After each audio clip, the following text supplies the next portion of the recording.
Okay, so we are off to the races. Okay, let me record a backup just in case. Hi, welcome everyone. Thank you so much for joining. I'm Celeste, of course, and I just want to let you know Ashley here is helping me today. So if you want a natal chart reading, you can let her know, and she's going to put everybody on a list, and then I'm going to use random number generator to to pick who gets readings. Hopefully, I'll do as many as I can. Yeah, but you're going to want to know your birth date, time, and place. You can put it there, but she'll either tell me or I may need you to tell me, but mostly I need to know who wants one so that we can get a list started. Hi, Catherine. Nice to see you. Yeah, so if everybody could, yeah, just in the chat, let me know where you are. I love reading where everyone is, I say calling in from like it's a radio show, but zooming in from, and your moon sign if you know it. Great.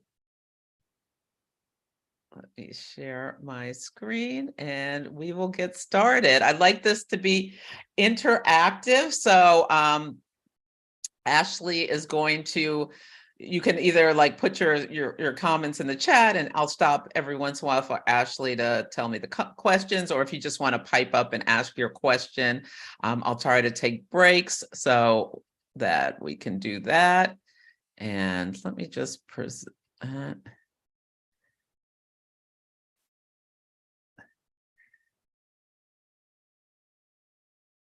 And yeah, I read the comments afterwards, so you can put there for me specifically, or yeah, you can feel free to use the comment section liberally, and I'll answer as well any questions I don't get to during the presentation. So today we're talking about lunar living.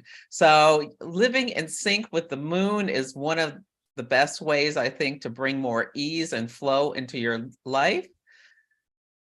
And just to introduce myself for anyone who is new to me, so I'm Celeste Brooks. I spent most of my career in sales, marketing, and business development roles for Fortune 500 companies. I have my bachelor's in biology and my master's in business administration.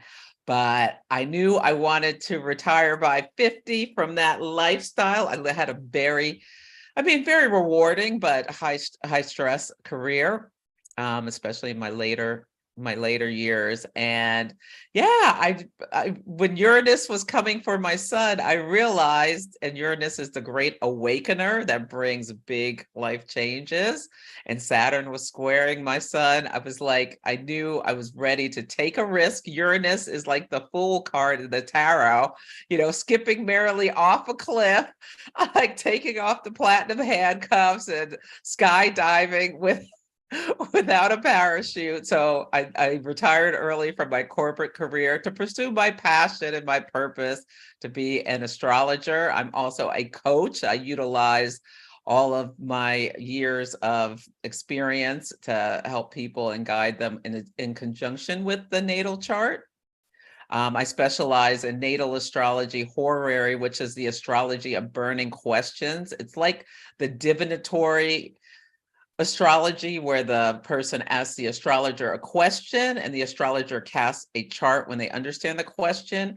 And the chart will stand in for answering the question, like what's most recently happened, what's likely to happen next. It's amazing. I love doing horary readings for people, and mundane astrology, which is the astrology of worldly events. So I feel like part of my purpose is to help people understand, like, even when you're reading the newspaper, what you're reading is a reflection of the astrology and the planets and their relationship with each other, as above, so below.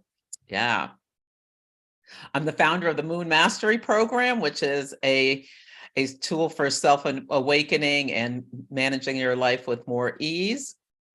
And my podcast is Celestial Insights. You can listen to it everywhere. I'm having problems getting it on Pandora, but everywhere else, I think it pretty much is. I'm a Taurus sun, which gives me practicality and stability and a grounded nature to what I share. I'm trying to share things that are actionable, which is also my Aries moon, like where I like people to inspire people to take some calculated risk and reach a little farther than what you think you can, and yeah, have fun doing it.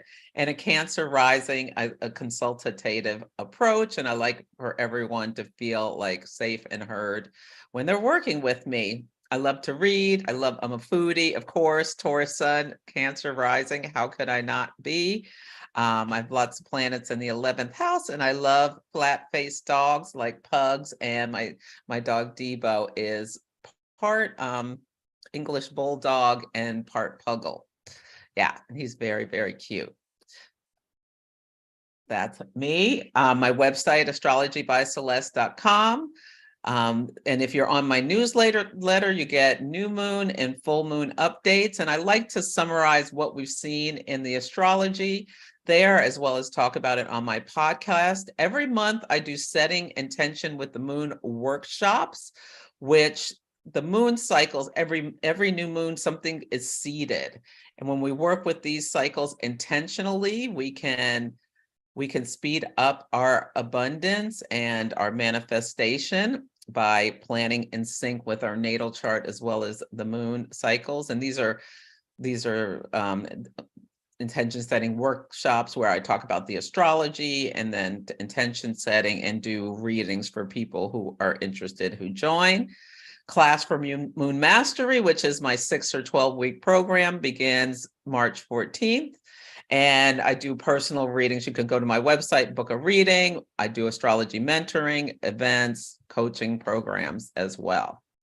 And every Sunday and Monday, I'm on Instagram Live. And if you follow me there, that's my main platform. But people are pretending to be me, scammers. So just know I will never ask you for a reading. You can just block anyone who bothers you and report them if you have time. They'll be like, Grand Rising, I saw your name and Spirit told me, blah, blah, blah. It's not me. Okay. I'm also on these other channels. I love There's this. A question. Oh, yes. How did you find out you had this gift? Yeah. So I have always had a fascination with Greek mythology since I was a child, and loved the archetypal energies and things. And I've always had a passing interest in astrology where I knew some things, and I felt like a Taurus head to toe. But I was invited to a class about astrology and started studying it. So I'd had a reading, and that was like fascinating to me. It's like, how did you know all this about me? But it wasn't until I started studying, and I felt like it was on a whim, but it was when my progressed sun went into the sign of Cancer, suggesting I wanted to grow something in a square to my midheaven in Aries. That I started studying astrology, and from the minute I started studying, it was like an addiction took over. I found it so fascinating, explained so much about myself and it helped me understand other people. And I thought it was going to be just a hobby, and I would like anyone who would give me their birth time, I'd be doing their readings. And I started realizing, yeah, I had a knack and a talent for it. And then people started wanting to pay me for it. And then the pandemic gave me time to really focus and take even more classes. And just realized, yeah, this is something I can make a living at. So yeah, that's how the understanding the gift came from feedback from other people. When I was like doing their readings for them. Yeah. Who is your Greek mythology twin flame? That is what a great question. who is I think I like Artemis, Diana, the goddess of the hunt. Yeah. I think she's my twin flame. Although Athena, or maybe Athena, the goddess of wisdom. And yeah. Yeah. But I think I think Artemis is sexier. I think Athena was a lifelong virgin. So I'll pick Artemis. I love That's all it. for now. I love that question. Okay, so today we're going to talk about the transiting moon and how you can utilize it in your life. I'll introduce you to the Moon Mastery Program and would love for people to join me there. And then I'll do hot takes on people's charts. Yeah. So why follow the transiting moon? The moon moves through each sign of the zodiac every month. And the word month comes from moon. It's like clockwork. And yeah, so one of the ways to work with the moon, and one of the simplest ones, is to be aware of what sign the moon is in and notice what goes on around yourself. I recommend to my students to have a moon journal where you just like stay present with where the moon is and just like make some notes every day about what's going on, about how you're feeling in terms of like physically, mentally, what kind of conversations you have, your productivity, your emotions, just, even if it just takes 5 minutes or less to just make notes.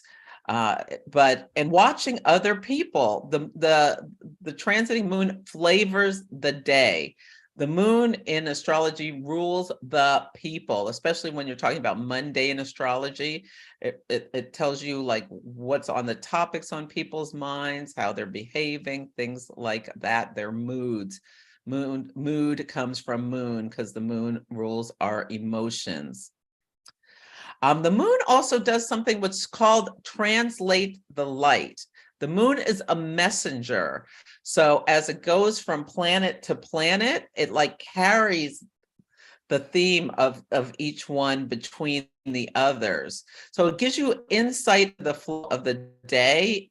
If you have an understanding about the aspects, there's softer aspects which have more ease, like trines and sextiles, where like the moon trine to Venus, the planet of love, beauty, and harmony, can just carrying from Venus to Jupiter, which we had Venus met Jupiter yesterday, like can be just a wonderful experience where people are coming together and wanting to help each other and connect and make some and grow things in a positive way. And well, the moon going by square between Mars and Saturn, per se. These are the planets like Saturn likes to at a boundary or block things or reject things. Mars can sever things or have conflict, and squares are hard aspects. The moon going between those two, people may be like really contentious with each other. So if you understand that, you can understand insight into the flow of a day, and you can plan your activities with more better chance of success, with knowing like when you can't plan everything, but if you're planning an important meeting or a party or an event, like using even simply what sign of the moon's in. You can also add in the phase of the moon or like what the aspects are to have the best chance of success. And it's called electional astrology, when you elect a time to do something. But even most simply, you may decide to plan meetings when there's certain moons that like if you're giving a presentation, you'll be at your best. Yeah. It can also, the transiting moon can help you understand your personal energy, productivity, your emotional reserves, and what you need.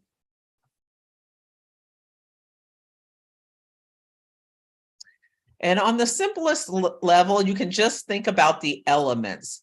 There are 12 signs, there are 4 elements, so you can split the signs into 3. there are 3 signs per element. So when the moon is in a fire sign, this is yang energy. Yang energy like pushes the energy outward. This is fire is passionate, it's creative, it's like it's risk taking, it's the life giving force. When the moon is in fire, it's important to use your energy in a positive way, like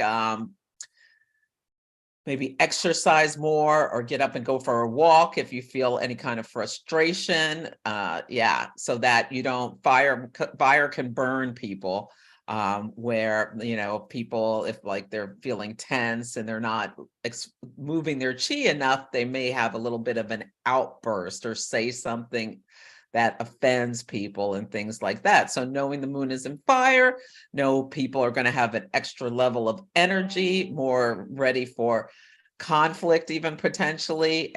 But it's also a time where there can be passionate, creative conversations where you like push back and like have great ideas, creative ideas come through.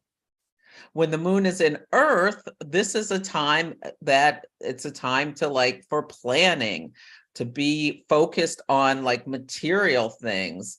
Thinking about, you can think about your strategy, think about what tools you need. It's great for organizing things, cleaning things up, things like that. Earth is the material world and it's a yin energy, so it's more internal. So you may find that you work better alone sometimes when the moon is in Earth, or, you know, small meetings where you're just focused on planning or things like that. Yeah.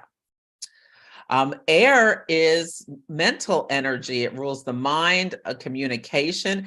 Air connects, like planning meetings where you're going to visit clients if you're in sales, like I used to be, is great when the moon is in air. And parties, air and fire are great great moon signs to have like a party, because people are going to be more lively and ready to connect, and maybe air like more witty and like have fun conversations. Yeah, things like that. When the moon is in water, it's the water rules our emotional, our feeling body. The water signs are considered mute. So this is a time where people tend to be more internal. It may not be the best time for necessarily, you know, improv show where you want people to be really engaged outside of themselves, because people tend to be more internal and more emotional. It may not be the best time for a conversation where emotions may run high and things like that. It may be the best time for you to just work alone in silence. Yeah. Or just go to listen to music or do something. Yeah. Do something musical, things like that. Or meditative with water. Any other questions, Ashley, before I? Yes, there's a couple. Are there specific degrees to avoid when selecting electional dates? Yeah, for you probably don't want the moon in the path of fire, which is I think it's technically 19 Libra to 3 Scorpio. Those are the degrees. I'm pretty sure that's it, where it has to do with the moon signs being in detriment, but most people just use 15 Libra to 15 Scorpio, because that's kind of like the path of fire. You typically also don't want to, like at the very last degrees, plan something, because things are like 27 to 29 of the signs, because that suggests things are about to change at the end. Yeah, things like that. When you're doing electional, what you're most concerned with as well is like what's the moon's next aspect. You want it to be a positive one if possible. Also, you want to tie it into the natal chart of the person whose event you're planning. The next full moon is on the 7th. What element will it be in, and what kind of rituals do you recommend? So the next full moon will be a full moon in Virgo. Virgo is an earth sign. It's mutable earth. It really calls for us to consider like health topics. Great time to get organized. And yeah, it's going to be the sun in Pisces, moon in Virgo. I recommend rituals around like what can you do to help yourself be more balanced mentally and physically. So having a ritual where you do maybe some meditation. I always recommend journaling or pulling oracle cards or tarot cards, like lighting a candle. So bringing in all four of the elements: fire, air, earth, and water. Like fire can be your candle, earth can be like crystals that embody energy that you're wanting to harness. And for Virgo, I think like groundedness, practicality, being organized, decluttering your space is a great thing to do with the Virgo moon. Virgo rules the intestines, which separate, the nutrients from what needs to be expelled, the wheat from the chaff kind of stuff. So you can think about, the temple, what you're eating and all that kind of stuff, and maybe releasing what no longer serves you with any habits and stuff. This is a great time to be thinking about that. Yeah. And then water, the tarot cards, tea, like a dish of water, and air can be like, I feel like that's like the writing what's coming up for you. And I always put out prompts in my newsletter as well as on social, on not TikTok, Instagram and Facebook, that can help you think about what you might want to journal about or just contemplate. That's all for now. Okay, great. So the moon in fire, the Aries, Leo, and Sagittarius are the fire signs. And you'll get these slides, and I give guidance for love, play, and work. So for the moons in Aries, it's a great time to take a risk. Aries is ruled by Mars, the planet of action, drive, and assertion. So yeah, these are some things, make a special request in the bedroom, ask out someone, like have the courage to do something that you maybe, you really got to kind of beef yourself up to do. Really moving your body, like doing something competitive is great for Aries moon, or like doing stuff with this that need initiative, like stepping up at work and things like that you can do when the moon's in Aries. Leo is fixed fire. So fixed holds the energy. The sun rules Leos. The sun is the creative force. So it's a really great time to let yourself shine and creative self-expression when the moon is in Leo. So you will notice once you start following the moons, you'll notice when the moon is in Leo, you go out on the town, you can hear people talking louder. You'll see more people wearing red or dressing up or be more animated. It's a time where like this inner fire comes out. Yeah. You can, it's a great time to have a game night or group sports or go to a party or a dance club, things like that for when the moon's in Leo. And for work, focusing on things that need creativity, or need like people with strong Leo energy, or kind of like have the ability to have the confidence to like put on a grand event, like, a huge, whatever kind of event. So like planning things that like you want to make a big splash can be good when the moon is in Leo, or presenting, a great time to present with passion and confidence. Yeah. When the moon is in Sagittarius, Sagittarius is ruled by Jupiter, the planet of abundance and optimism. This can be a great time to, bring the joy. Tell people how much you care about them. Yeah. Great time to get out in nature or like have more laughter and joy throughout the day.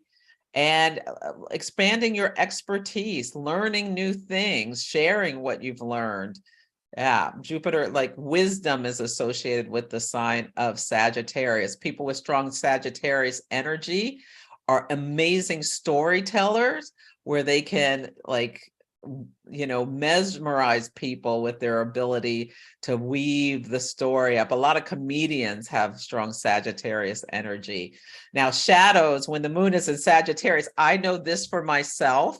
I've learned through following the moon that I can be a little bit more overindulgent with food or whatever when the moon is in Sagittarius. By whatever, I mean wine.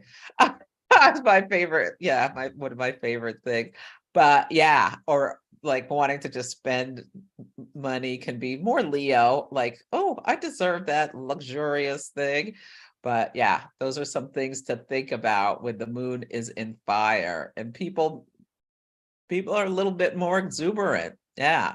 And it's also good to learn for yourself, because I have found I'm pretty in line with the signature of the sign, but there's certain moons when they go through like your water houses that some people, especially water houses, may not feel as great in that moon sign. So it depends on your chart too, but these are just some things that are more standard with as the moon goes through the different signs.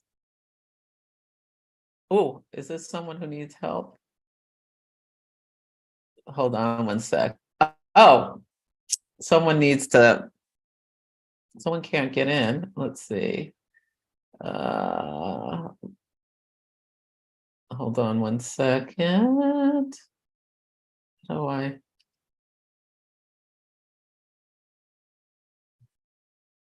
Copy invite link.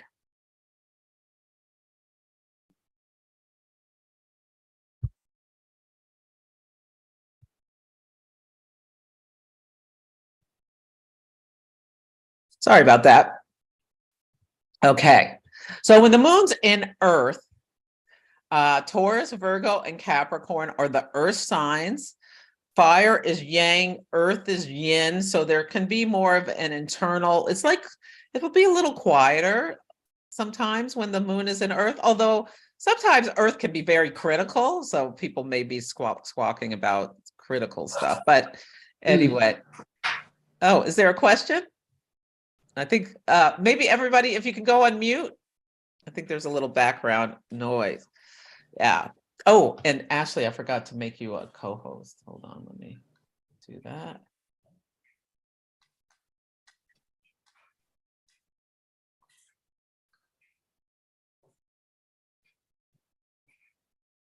Hi, Amy. I see you there. Good. Hi, everyone. Okay.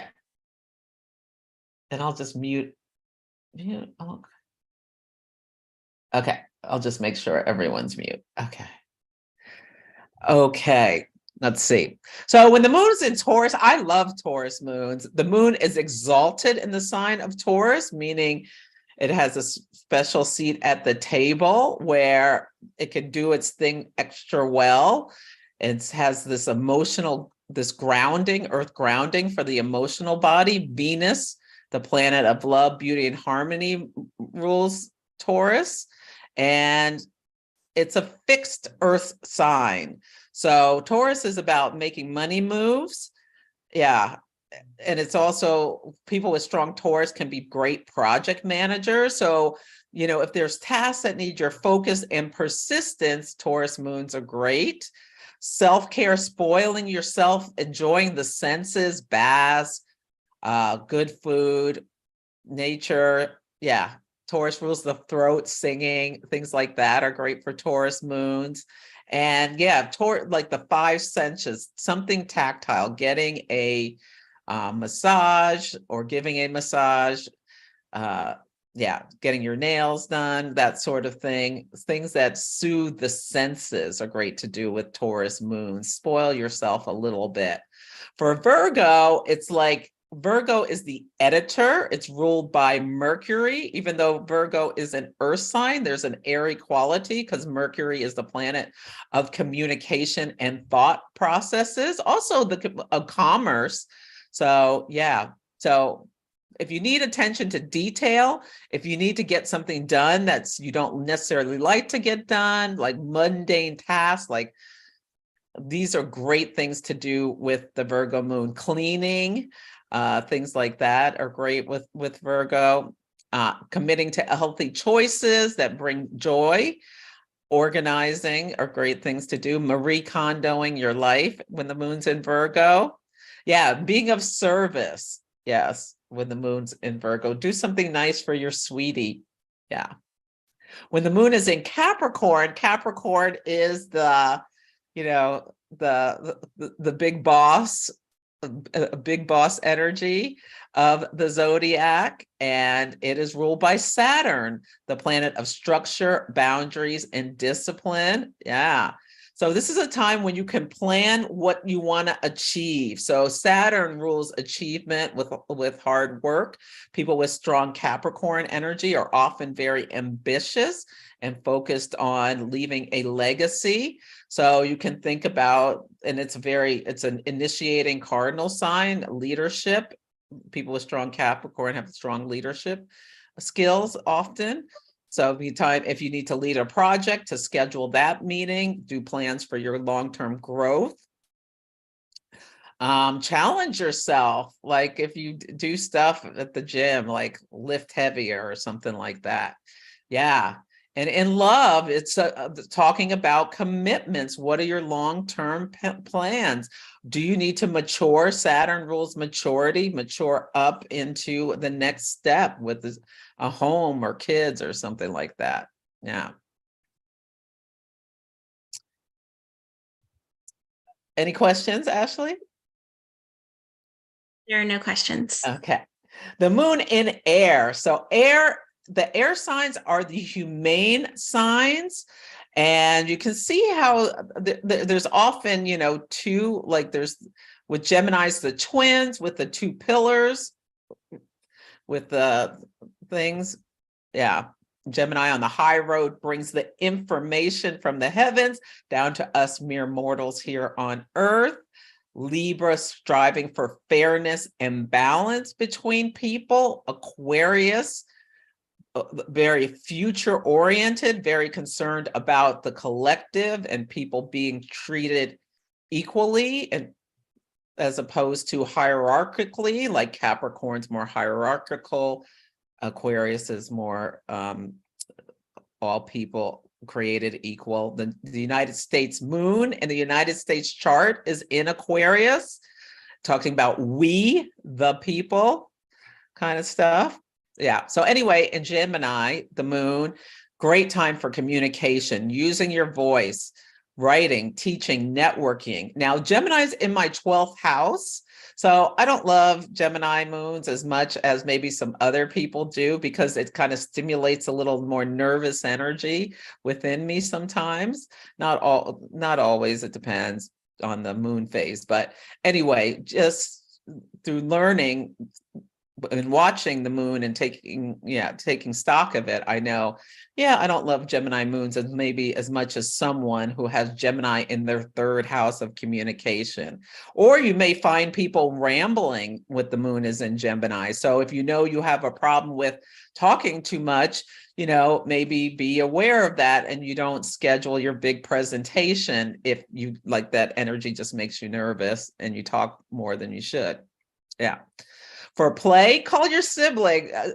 Gemini rules siblings. If you don't have ones, who's your, people who you feel like your friends who are really close friends or like siblings. Fun conversation, going out to have fun with whoever, friends, siblings are great things to do when the moon is in air and in Gemini. And sexy talk you can do too. When the moon's in Libra, it's a great time to find win-win solutions where you can negotiate and give and take. Libra's ruled by Venus. Gemini's ruled by Mercury, if I didn't say. Yeah, so the planet of communication. Libra's ruled by Venus, the planet of relationship, for fun things, art. Libra, people with strong Libra energy can be artists. They can also be great negotiators, lawyers, diplomats, things like that. Yeah. And it's a great time for like light, flirty romance when the moon is in Libra. Social butterfly is an archetype that can be associated with both Gemini and Libra, someone who's just very witty and charming, going from person to person at the party, that sort of thing. Yeah. And when the moon is in Aquarius, this can be a time. Aquarius is ruled by Saturn in traditional astrology and Uranus in modern astrology. So it can be a great time if you think about Uranus, the great awakener, the planet of brilliance and genius. Uranus also breaks things and does some other stuff, brings sudden events and things, but like thinking outside the box can be great, like just letting your mind come up with different ideas that are maybe more future thinking can be good. Doing things in a group can be great, like a game night, also like volunteering for a charity, thinking about the collective. Social justice stuff is great to focus on when the moon is in Aquarius. And if you're single, try internet dating if you want to. Yeah. Or yeah, do something surprising with your partner if you are taken. Yeah. Question.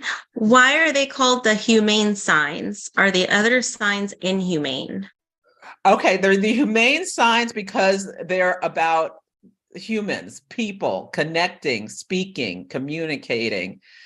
Yeah, that's why air is considered humane. It's all about connection with others.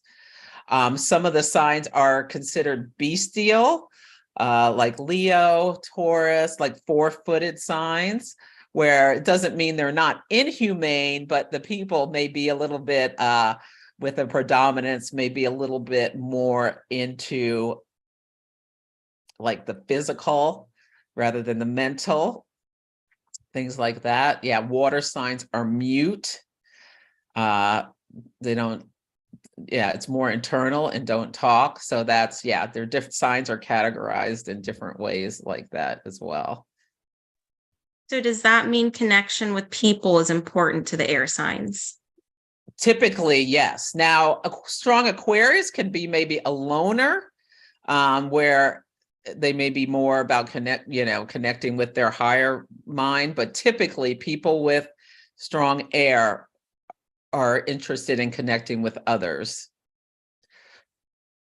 Does Vedic astrology fit in here?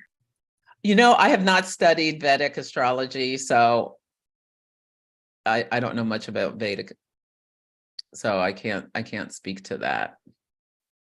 Does the humane signs also correspond with the pictures that represent them? Well, yeah, so Gemini's the twins, and Aquarius is the water bearer. So the water, though, is the water of knowledge. It's an air sign, but it's the water bearer. Like Aquarius is also I know.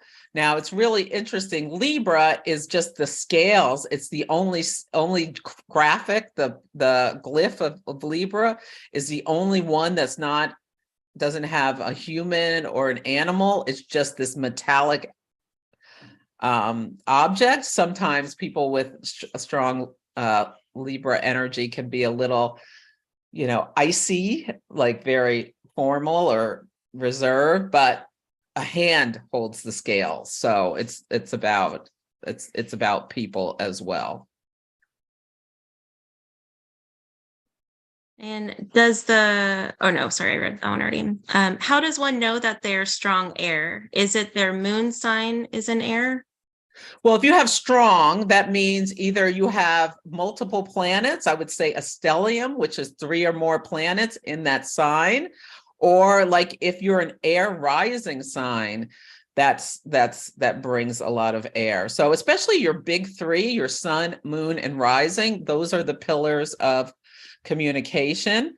So the pillars of not communication, personality. So yeah, you will see that. But sometimes if you have no air in your chart, some people with no air in their chart are very communicative, but what you would look at is, do they have planets in what are I call like the air houses in the chart, which would be the 3rd house, which is associated with Gemini, the 7th house associated with Libra, or the 11th house associated with Aquarius, excuse me.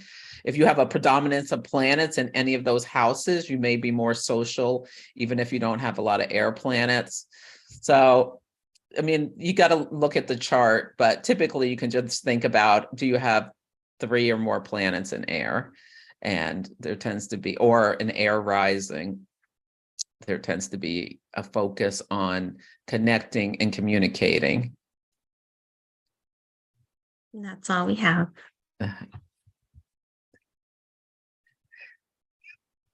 Great. And last is the water signs, and they're mute. So like you can think about if you go underwater and you try to talk, people don't understand. So people with strong water may be more internal, or when they do speak,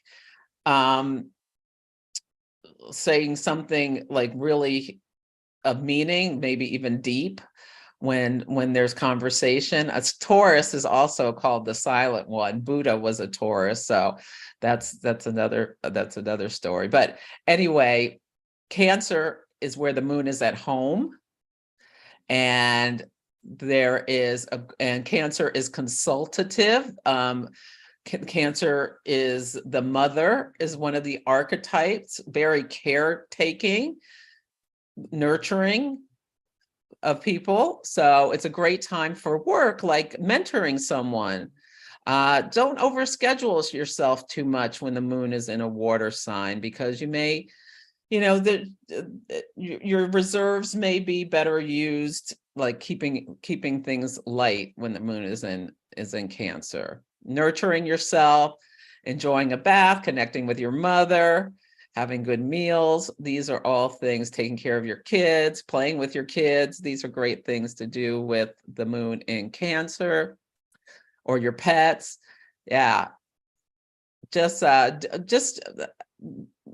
loving up on people is a great thing. Making people feel cared for and nurtured is a great thing to do when the moon is in Cancer. Now, Scorpio, the moon is what's called fall. So the moon doesn't really like to be in this sign. So it could be like emotions can get really intense, but it's wonderful for when the moon's in Scorpio for work, like focused energy. Mars traditionally rules Scorpio. Pluto in modern astrology rules Scorpio, where you can have the determination, the intensity, and the drive to really, and it's fixed water, like strategize things, thinking about the long term, and being really investigating, diving deep, that sort of thing when the moon is in Scorpio. Yeah. In terms of play, it's a great time for a suspenseful novel or movie or things like that. Working on being forgiving and not holding grudges can be a good thing. Water holds the energy. Like Cancer is the historian of the astrology chart, remembers everything like an elephant. So if you hurt like someone with a lot of Cancer energy, especially a Cancer moon, hurt their feelings, they'll remember what you said 20 years later, kind of thing. Yeah. And Scorpio, yeah, kind of similar, like could hold on to a little bit of a grudge with that energy and be plotting on what that's getting their revenge at times, but also very healing energy. Yeah, water is very healing as well, consultative. And Scorpio can be very, very sexy energy.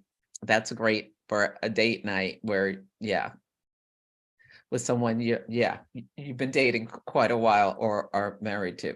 Yeah.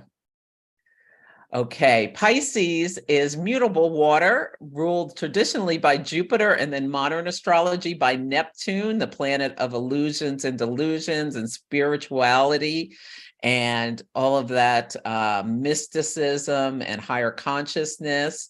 So I am oftentimes useless when the moon is in Pisces. And when before I started working with the moon all the time, on a daily basis, back when I was in my corporate career, I would be like, some days I would be on fire, like just getting so much done. And now I've learned when the moon is in Virgo, these are the days I plan to do like tasks that I need to like get a bunch of stuff done, especially if it's mundane stuff like, what do you call it? Administrative work. It's great when the moon is in Virgo. I get so much done.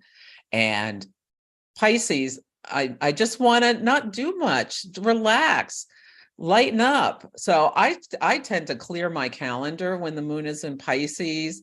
If I feel like taking a nap, I'm going to take a nap, that sort of thing. Just and give space just to dream mindfully. You can go do yoga, Pilates, gyrokinesis, that sort of mind, body, spirit exercise, meditation, journaling.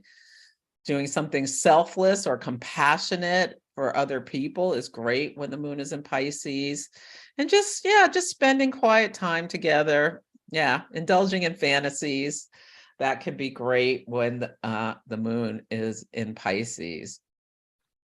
Any questions?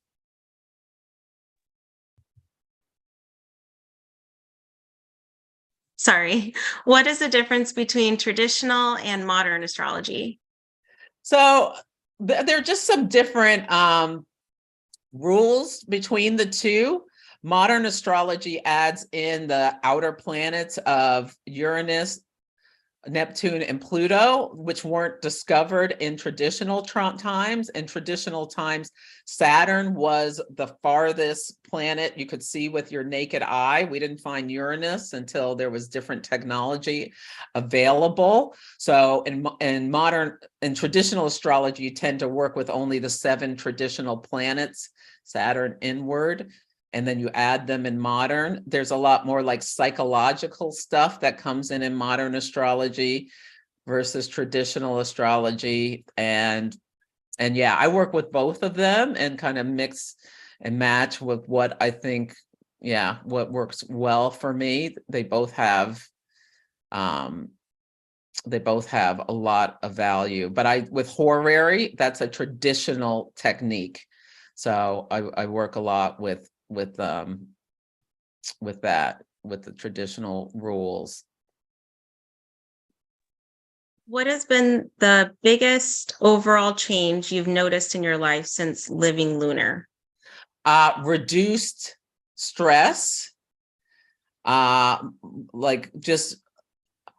just thought before that nothing happened in a day for the most part. And now that I'm living a more lunar life, I see how much goes on in a day and take notice of things that I didn't take notice of before. It just delights me when I'm like seeing people on a Leo moon being more, outgoing. It delights me to, understand myself better. Like Leo is in my second house of finances and possessions and resources. Noticing I'm just paying bills when the moon is in Leo, things come up like that. Notice when like the moon hits my Jupiter and something really nice happens, because Jupiter is like the cosmic Santa Claus, and it happens again and again. Yeah, seeing those things, seeing what happens when the moon is squaring something in your chart, the deeper you get into it.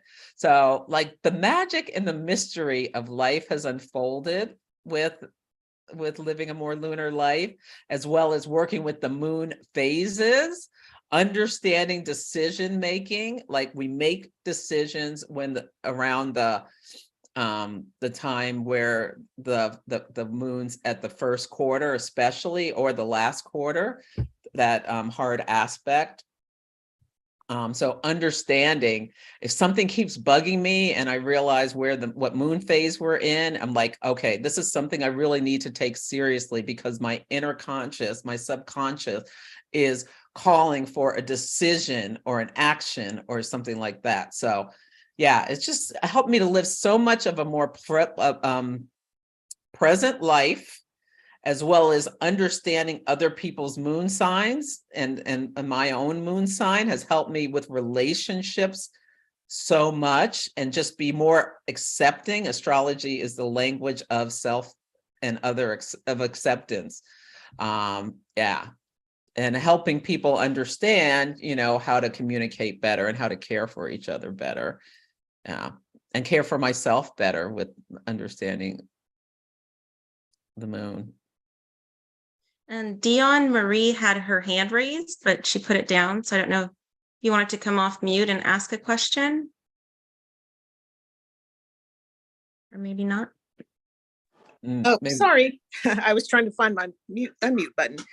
Oh, yeah, I put it in the chat. I guess I've always had trouble understanding the different phases of the moon. So there's kind of a lot. There's gibbous, and I can't remember the others, and Yeah, they there are all 8. have sort of significance. Yeah. There's Yeah, significance. Yeah, there are 8 phases of the moon. They each 8 have a phases. different significance. I Right. have a guide that I can send. That you can get. You can go to my website. It's Setting Intentions with the Moon Phases, and it explains all the different phases. So you can just get that from the front page of my website.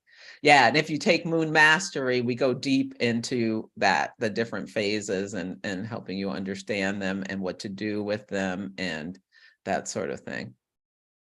Thank you. Thank you. Oh, you're welcome. This is a personal question. My Mars is in Pisces. Is that why I'm not very competitive? That might be part of it. Yeah. Yeah. Mars and Pisces, 2 fish swimming in opposite directions. It is not, yeah. Mars is a little uncomfortable in that sign. So you may be a lot more creative and collaborative than competitive with Mars and Pisces. Any tips on handling someone's black moon Lilith on their descendant? Handling, black moon Lilith on your descendant. That's an interesting question. Because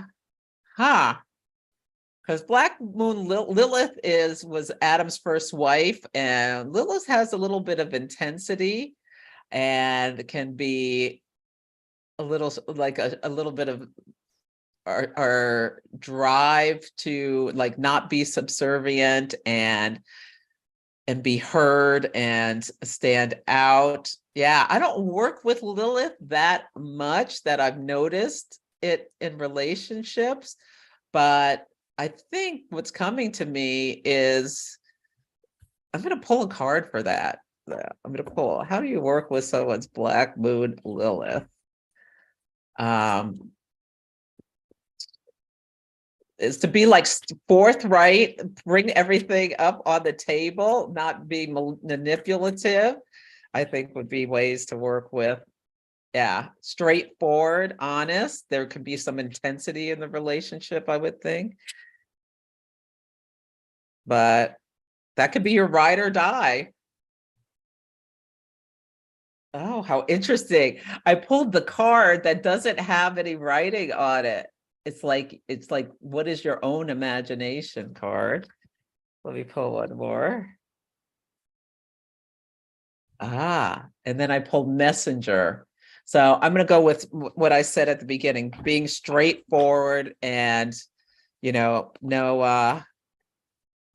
not doing people pleasing or manipulation to get what you want out of that person.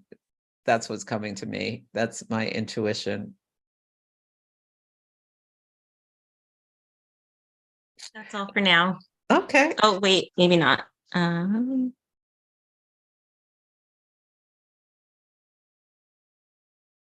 Okay, that was the last question. Okay, great. Thank you so much, Ashley. So just understanding the moon signs and starting to follow them and building like a moon journal is like the first step. And then you can, when you have a better understanding of astrology, know which houses that are the moon is going through in your natal chart.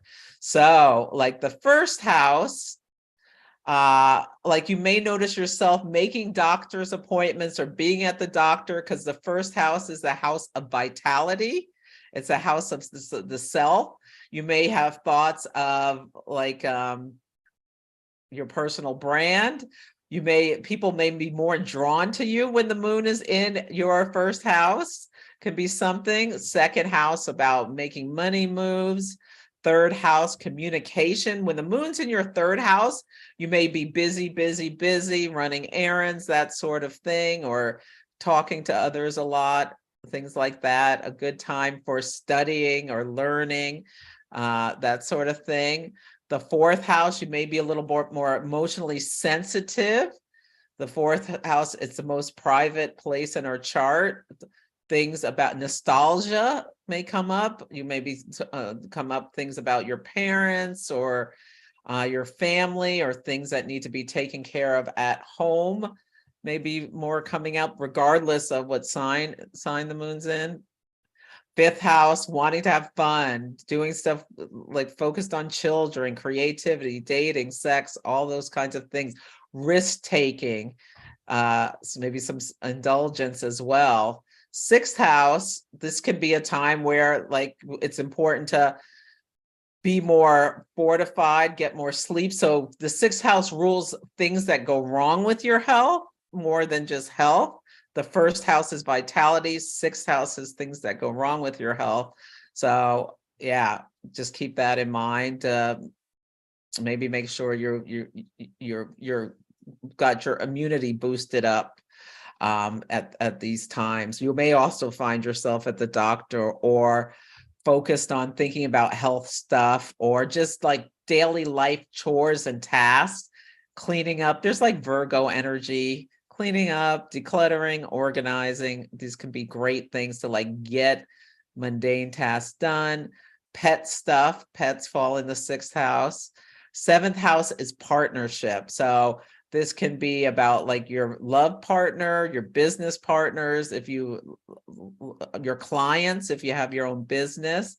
Legal affairs can fall in the seventh house.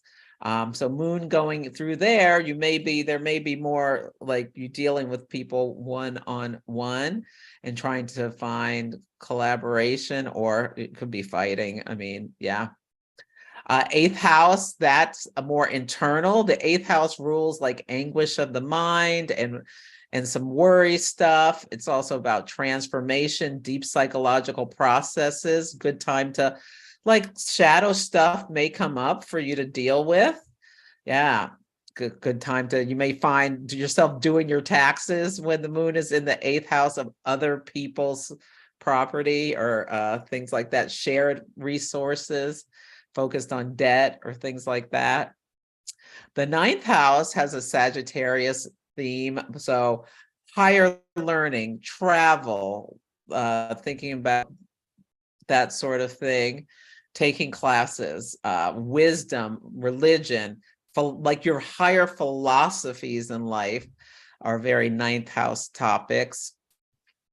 The 10th house is the most public place in our chart. It's where our career, our status, our purpose. When the moon is in, like when there's a new moon in your 10th house, you will be more visible at work. So it's not a time to fool around, or it's a good time to maybe like getting clear about what your next steps are. If you're, work for someone, like connecting with your boss about how you're going to get to the next level, if that's something that interests you. Yeah, you can be thinking about your legacy, what your goals going forward are. 11th house is also like hopes and dreams, long range goals, friends, organizations, like groups, the collective can be topics that be coming up for you. You may be more social when the moon is in your 11th house. And the 12th house, it's another water house where it's self-undoing, secrets. You may be more anxious potentially, or thinking about what could go wrong or things like that. Is considered a house of bad fortune, but it's, it's not all bad. I mean, but yeah, can also, you maybe just want to be alone. It's a house that has to do with solitude. Yeah. So these are some things that may come up. I really feel like with the moon, you need to like figure it out as well for yourself, because it depends on your chart. Like if the moon is setting off one of your like challenging aspects, that may be a time where like you just learn that that's a time when maybe you're more frustrated or angry, or like just need some more alone time, or to lighten your schedule. And it takes time to figure. For me, it took like 3 months or so before I started like really clicking, but it was worth the effort and really made positive changes in my life. So for resources about how to live in a more lunar fashion, so you can work with me. Like if you're on Instagram or TikTok, I do my moon memos where I tell you what sign the moon is in, some of the aspects it's making, and yeah, give suggestions for things to be aware of. And if you're on my newsletter list, if you've joined this, you'll be on. You can always unsubscribe if you don't like it, but I try to give good content where I do new moon and full moon and tell you about, prompts for journaling, some things about the moon and what can be coming up. I have monthly workshops. So if you really want to like be learning about astrology or learning about how to use the moon cycles and things like that, you can come to those.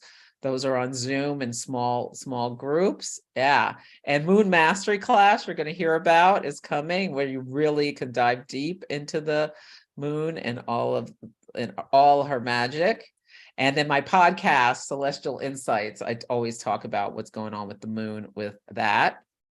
I collaborate with Wise Skies Collective, and Tiffany creates a calendar every year. That's a digital calendar that you can just add to your phone. You get it for free if you join Moon Mastery, but if not, this is the code. I'll drop it in the chat too. Let me see.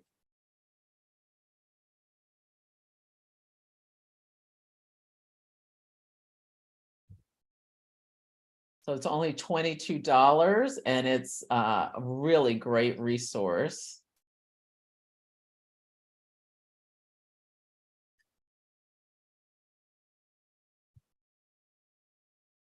So I see Jenny's question about what if some of your houses are empty? So no houses are really empty. And you'll see that when I start doing the hot takes. Every house is ruled by a sign and there's a sign ruler. So your Aries house, even if it's empty, Mars rules that house, and you'd look to what Mars is doing in your chart. So yeah. I feel like if the house is empty, there's no like real, there's not necessarily any big work you have to do or karma related to that house, but you will have planets transiting through that house, and then those houses will be in focus. Yeah, as well as you can look to the ruler to see what's going on. Yeah, there's also the Deluxe Moon app is the one I have. There are tons of different apps. I like Deluxe Moon because it's beautiful and it'll tell you the sign, phase, and give guidance of what to do when the moon is in, as well as it has like the whole month and it shows you all the different moon. So that's what I started using when I first started working with the moon. I'd look to see what Deluxe Moon said was the sign and the phase, and that's how I started connecting in. You can also use astrology phone apps. Astro Gold is the one I have. So Deluxe Moon is like $5. Astro Gold's like, I think $35, $40. There's also Time Passages and Time Nomad. But I use Astro. I use that for pulling up people's charts on the fly, but you could also just pull it up to see where the moon is or something like that. Yeah, and I use Solar Flyer software. I'm a affiliate for them. So if you want to get it, there's a 15% off code you can use for that. And I recently did a Solar Fire webinar. If you want to check it out, it's free on my YouTube, and you can watch to see if you want to invest. That's more like $360 before the discount. So that's for like serious astrology enthusiasts or astrologers. Yeah. This is an example Wise Skies calendar. So what it does is it drops all of the, you'll see on your calendar all of the moon changing signs. Like you can see the moon enters Libra, the moon, so it can help you with your planning. And you can see like Venus opposite retrograde something. I can't see it there. And it'd be like, uh-oh, I don't want to plan. Let's say Venus opposite Neptune. Let's assume that that's what it is. Yeah, I don't want to plan a meeting where we're trying to come to an agreement on a deal, because Venus opposite Neptune, Venus can be like negotiating the deal and coming to the solution. Opposite Neptune, the planet of illusions and delusions and dissolution. You shake hand, like the deal falls through. So you can use the calendar for stuff like that. And for each of them, you can click on them. And I love what Tiffany has done with this. So she gives an intention, and she gives some stuff about what's going on for the new moon. She gives in the moon phases, she gives all the Sabian symbols. And I talk about these 9-month, these longer moon phase families, which over 27 months, there'll be activations every 9 months. First will be a new moon.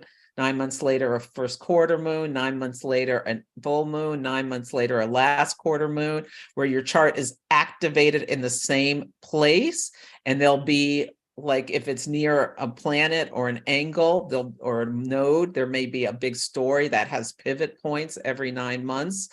Like, 9 months, it takes 9 months to grow a baby. Like bigger projects, you work with the 27 months bigger phases, and even like little gardening tips. So they're like great. There's great information in this calendar. It's only $22, and you have it like on your handheld phone and desktop. Any questions? Oh, Yes, you kind of, oh, sorry, okay. Go ahead. I was going to say Kendra loves her Wise Skies calendar. Oh, good, Kendra. You kind of answered this one already, but just to clarify, do you have to know where your moon is every day to do this? I think meaning track the moon, or where can they find how to track the moon? Yeah, you can use the apps, or you can listen to my moon memos. And yeah, I mean, I think it helps to know where the moon is every day. Just have an idea of where it is. But you don't have to. You can just follow it's just one of the potential tools that you can try out and see if it brings something to your life. It does take time. You can also just work with the moon phases, the new first quarter full, last quarter moon. Yeah, you can also do that. But I mean, I'm a Cancer rising. I really find it so valuable to know where the moon is. Am I thinking about it every minute? No, but I have a feel for where it is, and it's helping me with my day. That was the only question. Yeah. I think it helps. But I'm also an astrologer, so it's my it's my job to know. For you may, yeah. I think taking time to even 5 minutes every day to just connect in with your inner voice, and the moon rules are subconscious. So working with her helps make the subconscious conscious is so valuable. Yeah. Yeah, Alicia says she's a Cancer sun and tracks the moon and helps her check the vibe with her students. Yeah, a teacher. Oh yeah, knowing where the moon is can be very helpful, like the police, the emergency rooms.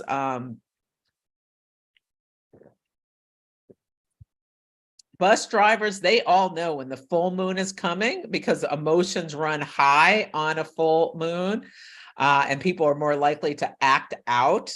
So yeah, it's good to it can be very helpful for you in your role at work potentially. So the Moon Mastery Program, this is my signature program. It's a tool for self-discovery and manifesting with more ease. This time I'm teaching Tuesdays at 5 p.m. Pacific, 8 p.m. East Coast time. Next time I'll do it so Europe can join. But anyway, it's either 6 or 12 classes. There's Moon Mastery 101 and 201, where you,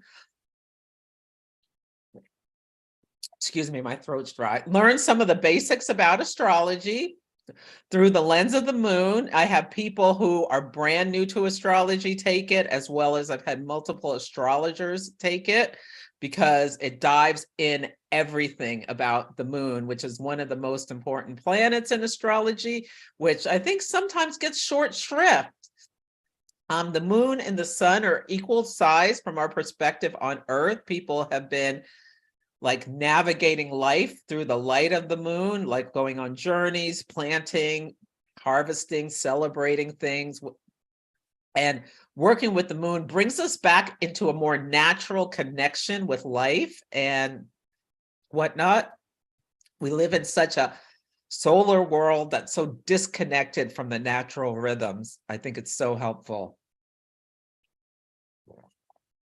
Yeah.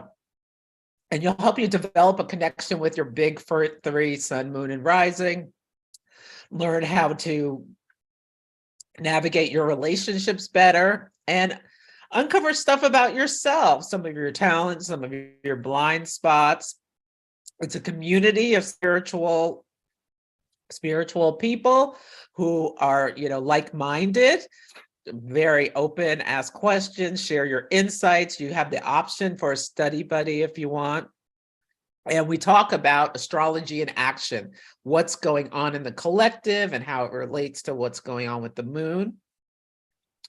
And yeah, and you learn a framework for intention setting and goal actualization with this program.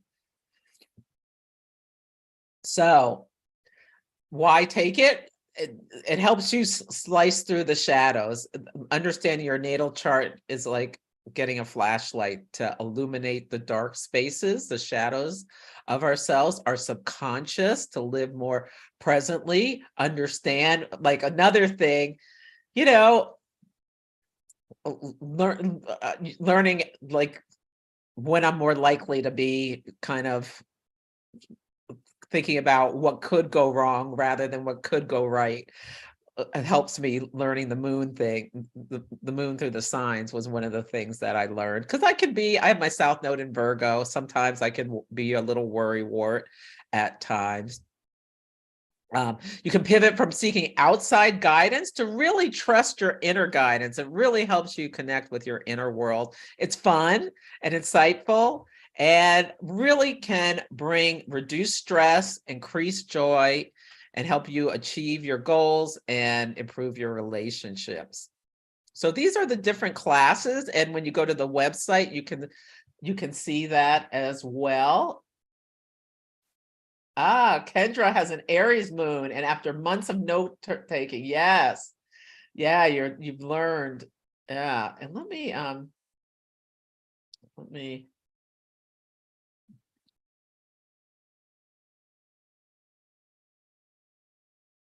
copy. I'll drop the Moon Mastery link here for anyone who wants to sign up.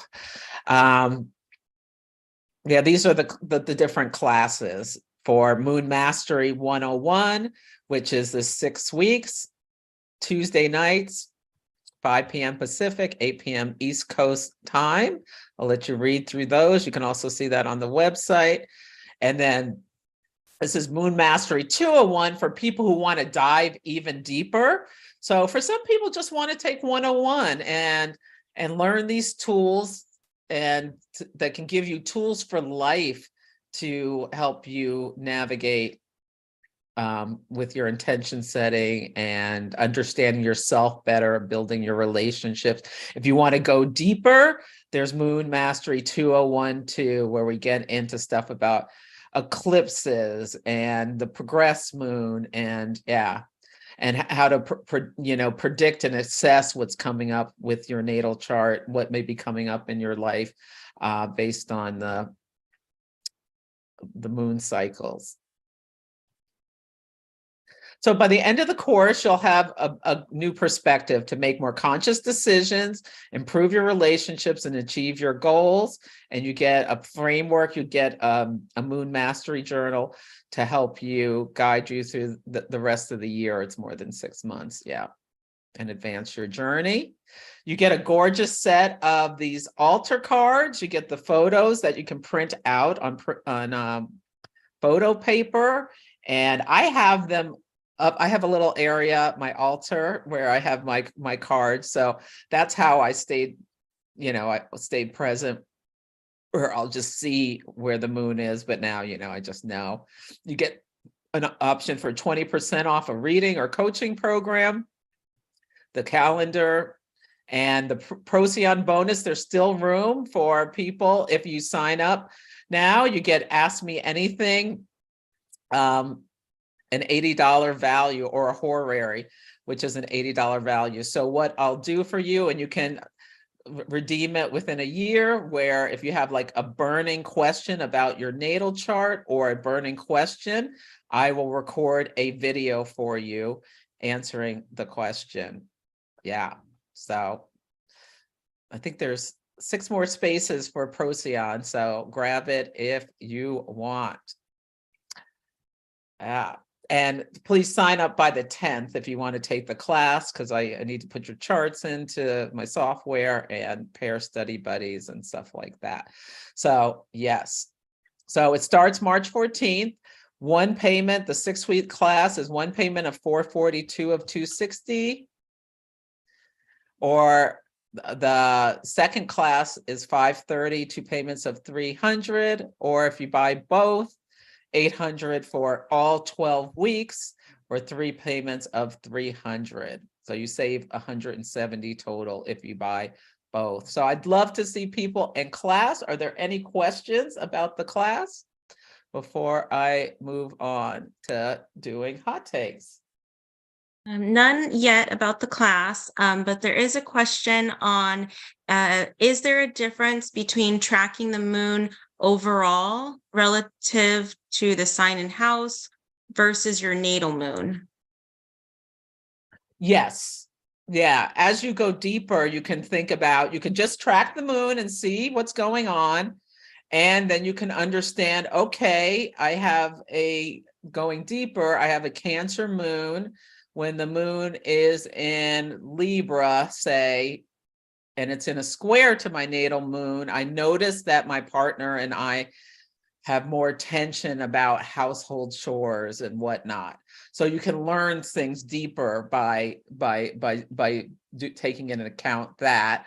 Or, okay, I have Saturn conjunct my moon. So when the moon's in Capricorn, I'm feeling a lot more comfortable or something like that. That's just me spitballing. I don't know, even though I have a Pisces moon or something like that. So yeah, you could go deeper, bring in your natal chart, but you can also just watch the moon based on the moon sign. And that was the only question. Okay. Okay, great. Let's see.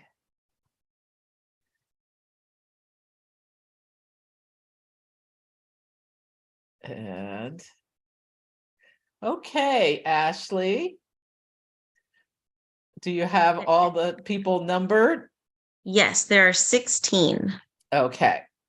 Let's see.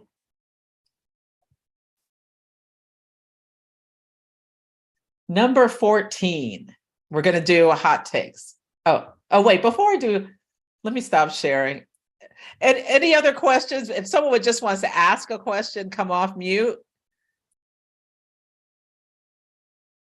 You just need to tell Ashley that you want a hot take and she can add you to the list. So just put it in here if you want a hot take. Ashley's assigning the numbers. Okay, who's number 14? 14 is Vanessa Cuesta. Vanessa, are you still here? If so, come off mute.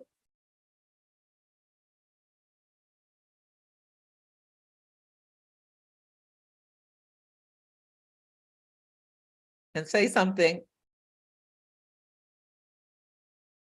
Are you here, Vanessa? Maybe she had to step away. What about number 4? That would be Amanda. Okay. Amanda?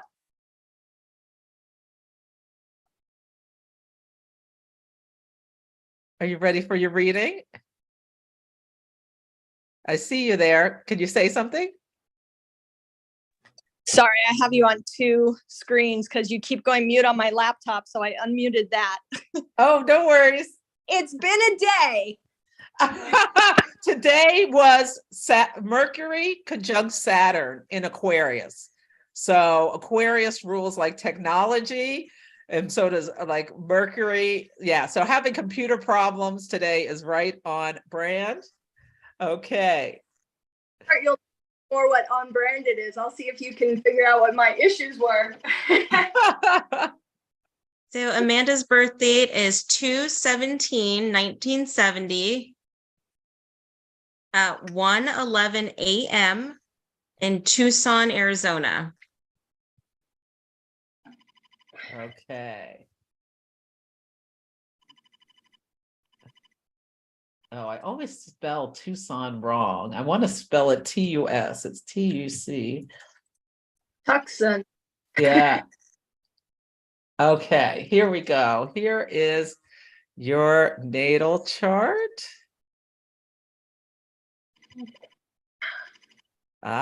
So you're wow, you are an Aquarius sun and Saturn is on your sun right now. So wow, have you been feeling like more serious lately, or feeling like there's a more responsibility on you, or hard work or boundaries or things like that? But yeah. Yeah, that's Saturn, but it's moving into Pisces next week on March 7th. And this work that you've been doing back in 2020, and it's in the 3rd house of the mind and like siblings, neighbors, local environments, short trips. You may have gotten a lot more serious with your thinking, or like, I hope, like if you had a writing project, hopefully you worked on it while Saturn was in your 3rd house. That jumps out at me. You've got a Cancer moon, so you're having a lunar return now, where the moons come back to it where it was when you were born. And this is another thing we learn in Moon Mastery, where you can pull a chart and see like what emotionally will be in focus for yourself the next month. I'll just do it right now too. Let's see, transits.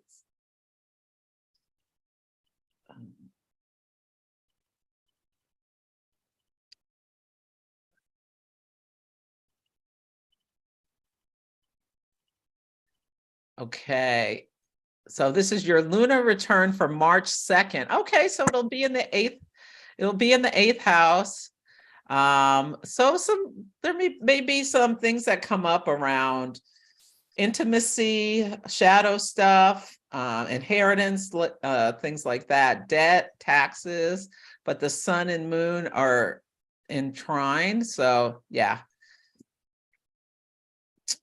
But next month, watch out for the moon will be squaring this Venus-Jupiter conjunction.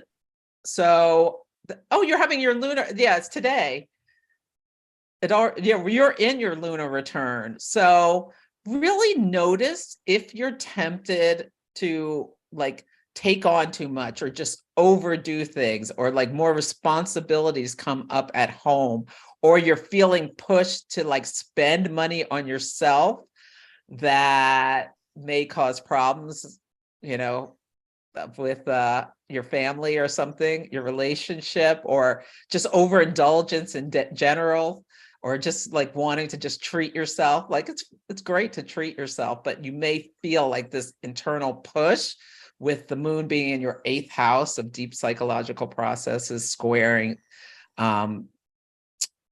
Venus and Jupiter, and also Chiron. So you may be a little more tender the next month. Yeah. And let me go back to your natal chart. And okay, Aquarius sun, Scorpio rising, and Cancer moon. Did you have any like specific question you wanted me to address, or? Do I have so many questions, and now of course I can't think of any. I guess what Saturn's gonna move into Pisces and then obviously conjoin my Venus and then cross my IC and then Earth node. What would you say crossing the ice? What would you say that kind of transit there is going to be like? Okay, so first it's going to meet your Venus, and Venus rules your 11th house of friends because Libra's here.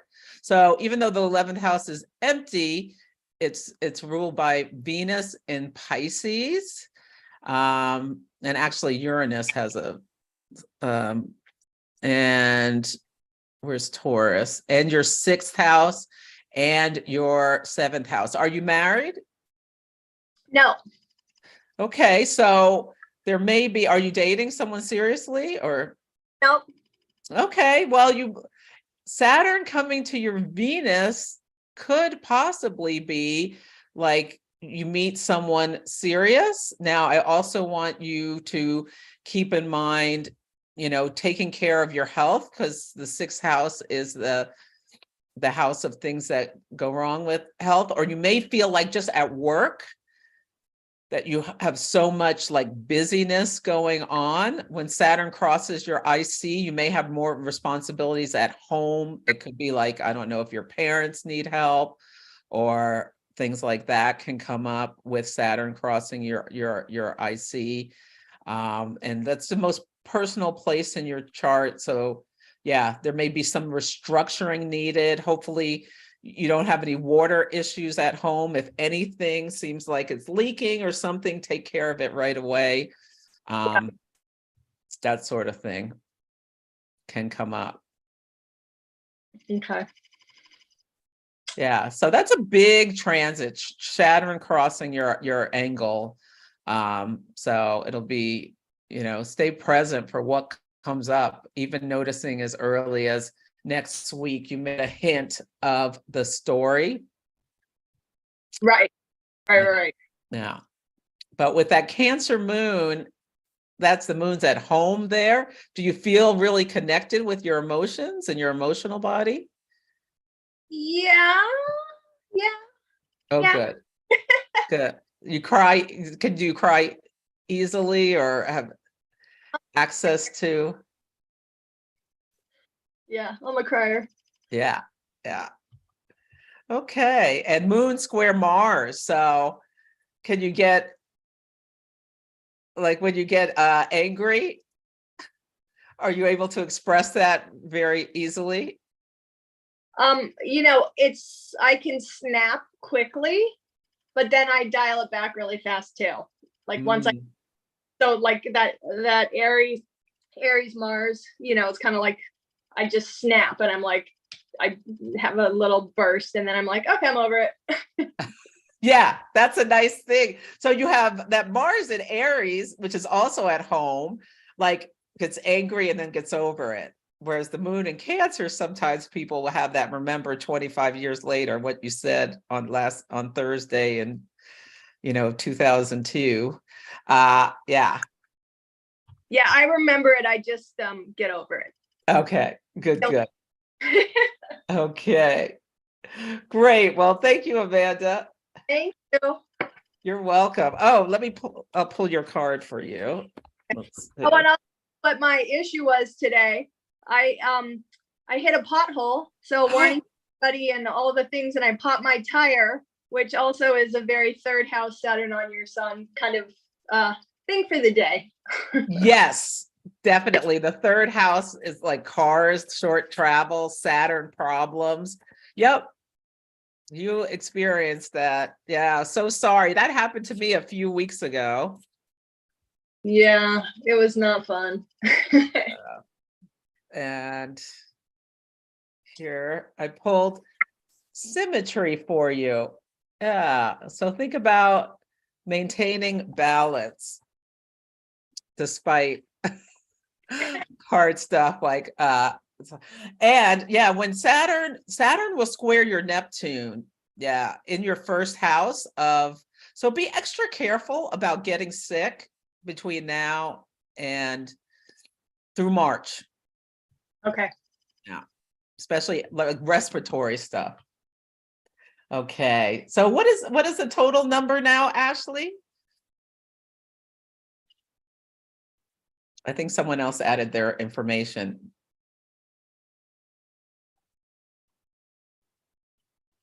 Are you there, Ashley?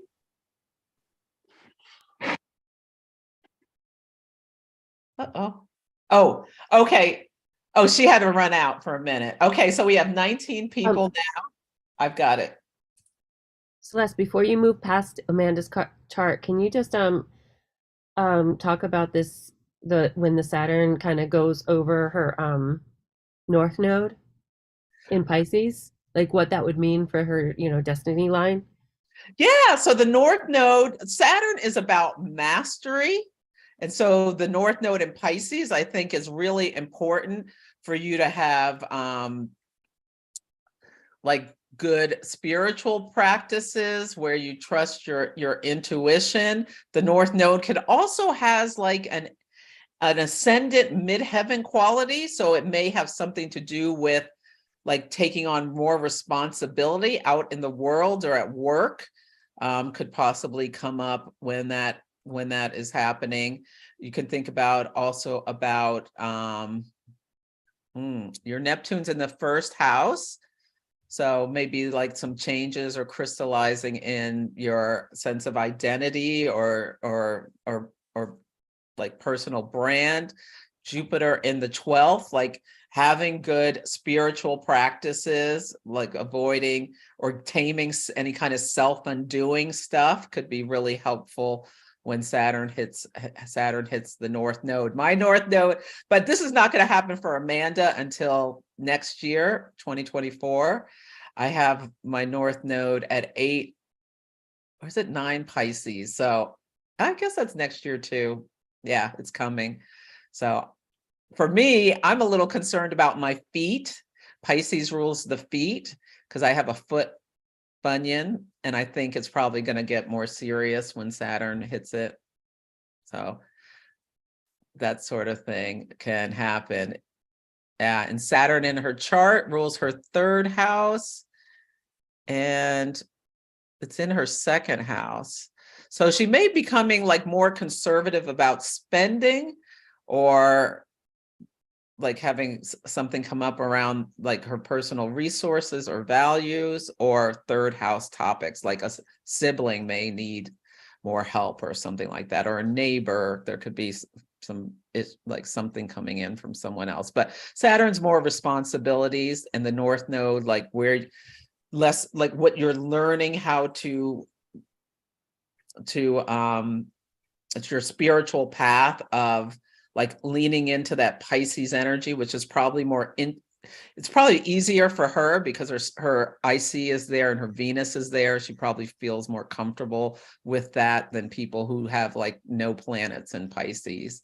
So yeah, it'll be interesting to see. Hey, Celeste, can I ask one more question? Sorry, I just noticed on the chart. It's a moon question.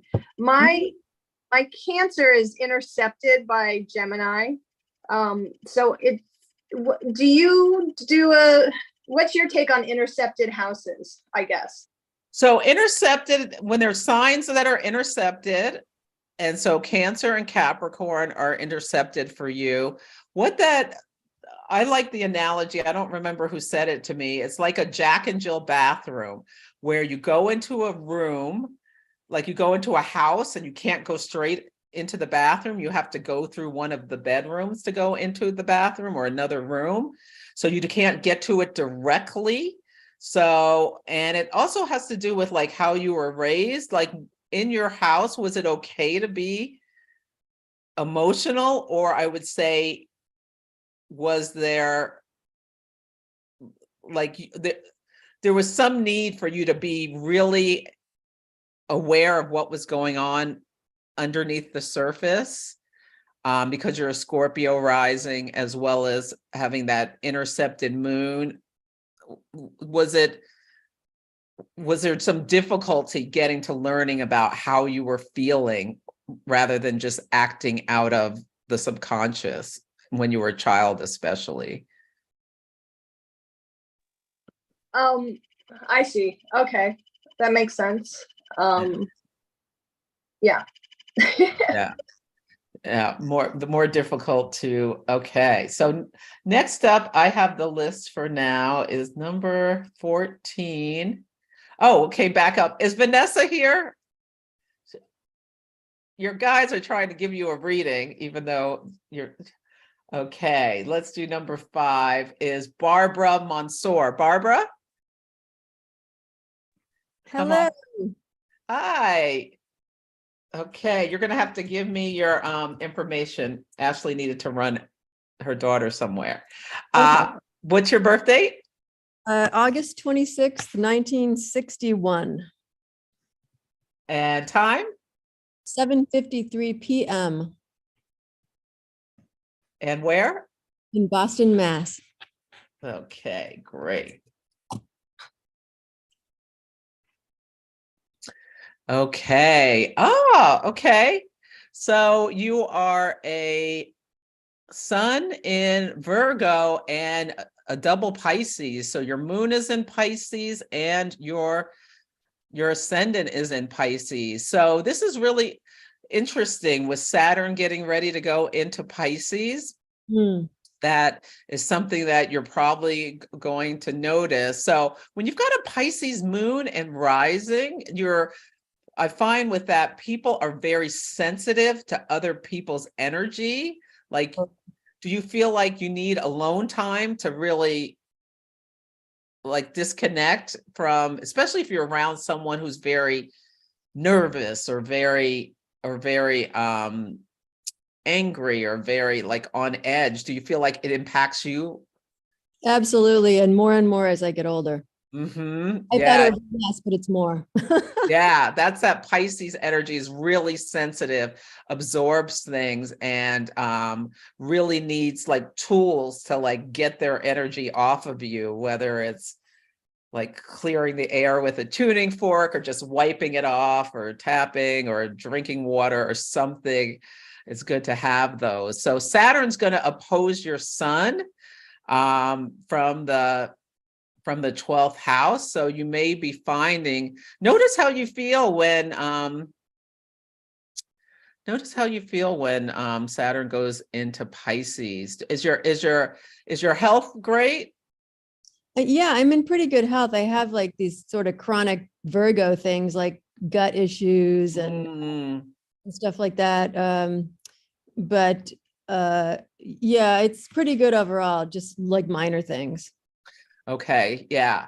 So yeah, something could come up when Saturn opposes your sun. It may be a time to, extra care about, your gut stuff may be a good idea for taking care of that, because it's going to activate this Sun opposite Chiron. Having really good spiritual practices, I think, would be really helpful for you. You've recently had Saturn on your South node.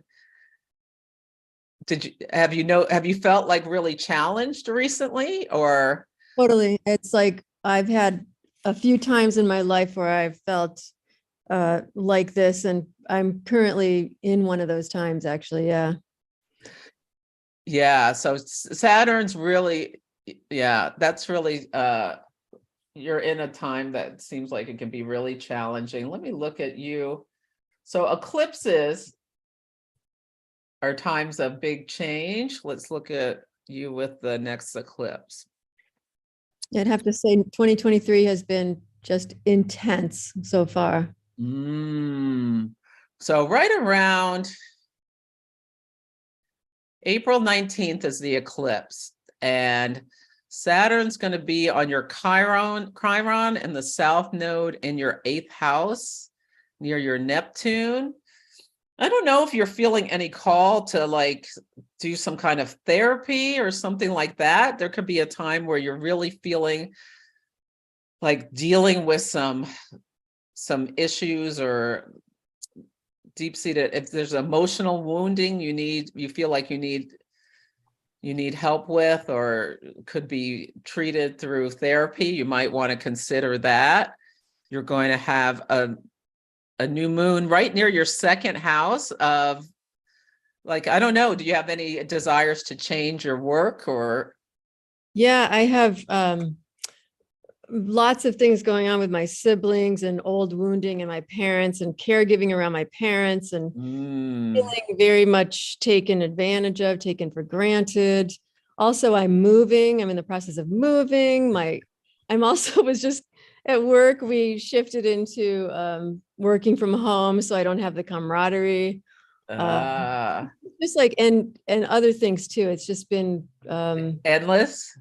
Yeah, and very extremely triggering. Like it feels like overreaction, but it's real. You know, like there's some serious healing going on. I just want to be able to work with it in a way that's going to result in actual healing. You know.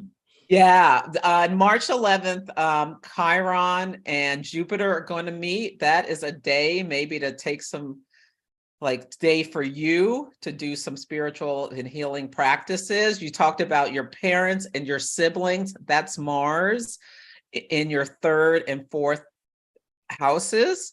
So Mars went into Gemini last August 20th. It usually spends 2 months in a sign, but because it went retrograde from 25 degrees back to 8 degrees, it's been there for almost 7 months, and it's not moving until I think it's March 27th. So it's rubbing on your IC. So the parents, and having conflict with the siblings, 3rd house siblings, 4th house parents, about them needing more care. It brings stress, it brings conflict, it brings frustration, and maybe even anxiety up, is right on line with what's been going on with that transit. So, and it's, squaring Neptune in your 1st house, which you're probably feeling sensitive and emotional about, and maybe even feeling a little attacked by some of what's been going on. So yeah, I think you'll feel better once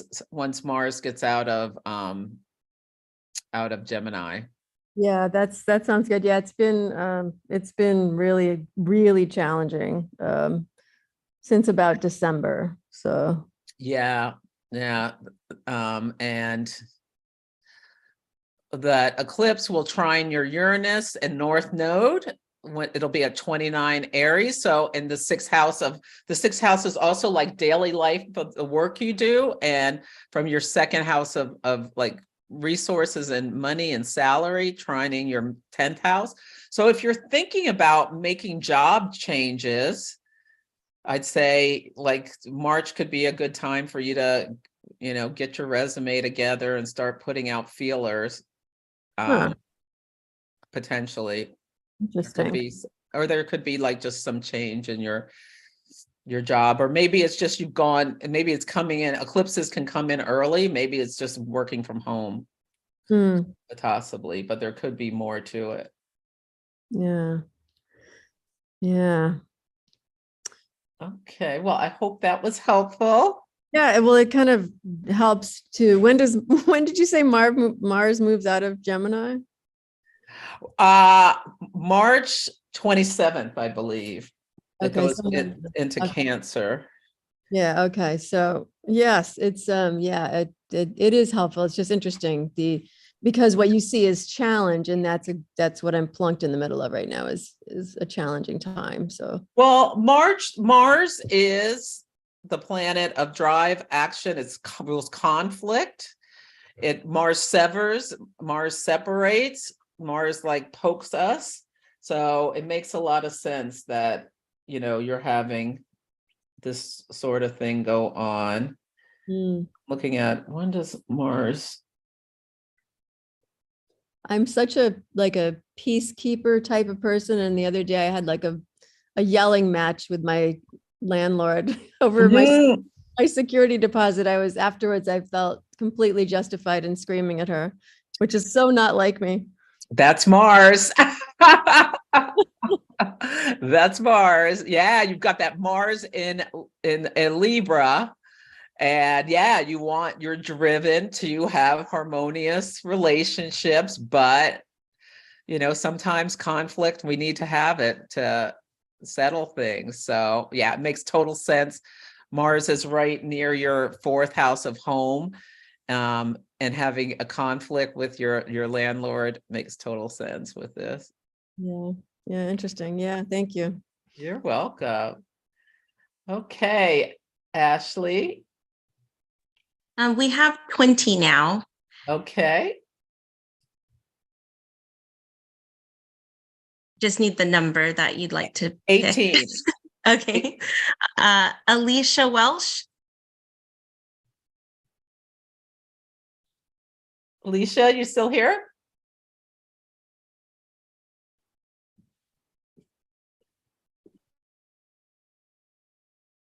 Going once, going twice. If you're on mute. Okay, let me pick another one. Number 20. 20 is, I'm sorry, I'm going to mess this name up. Osinamian. Yes, I'm here. Hi. I'm just gonna, how do you spell that? O-S? Osenimien. Okay. And birth date is 7/29/94. What time? I have 1440, Columbus, Ohio. Okay.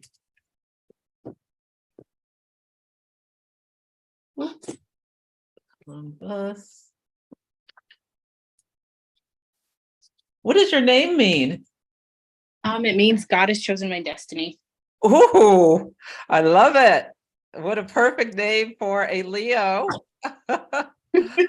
Leo sun and Aries moon, like, yeah, and Scorpio rising, here to do big things. Yeah.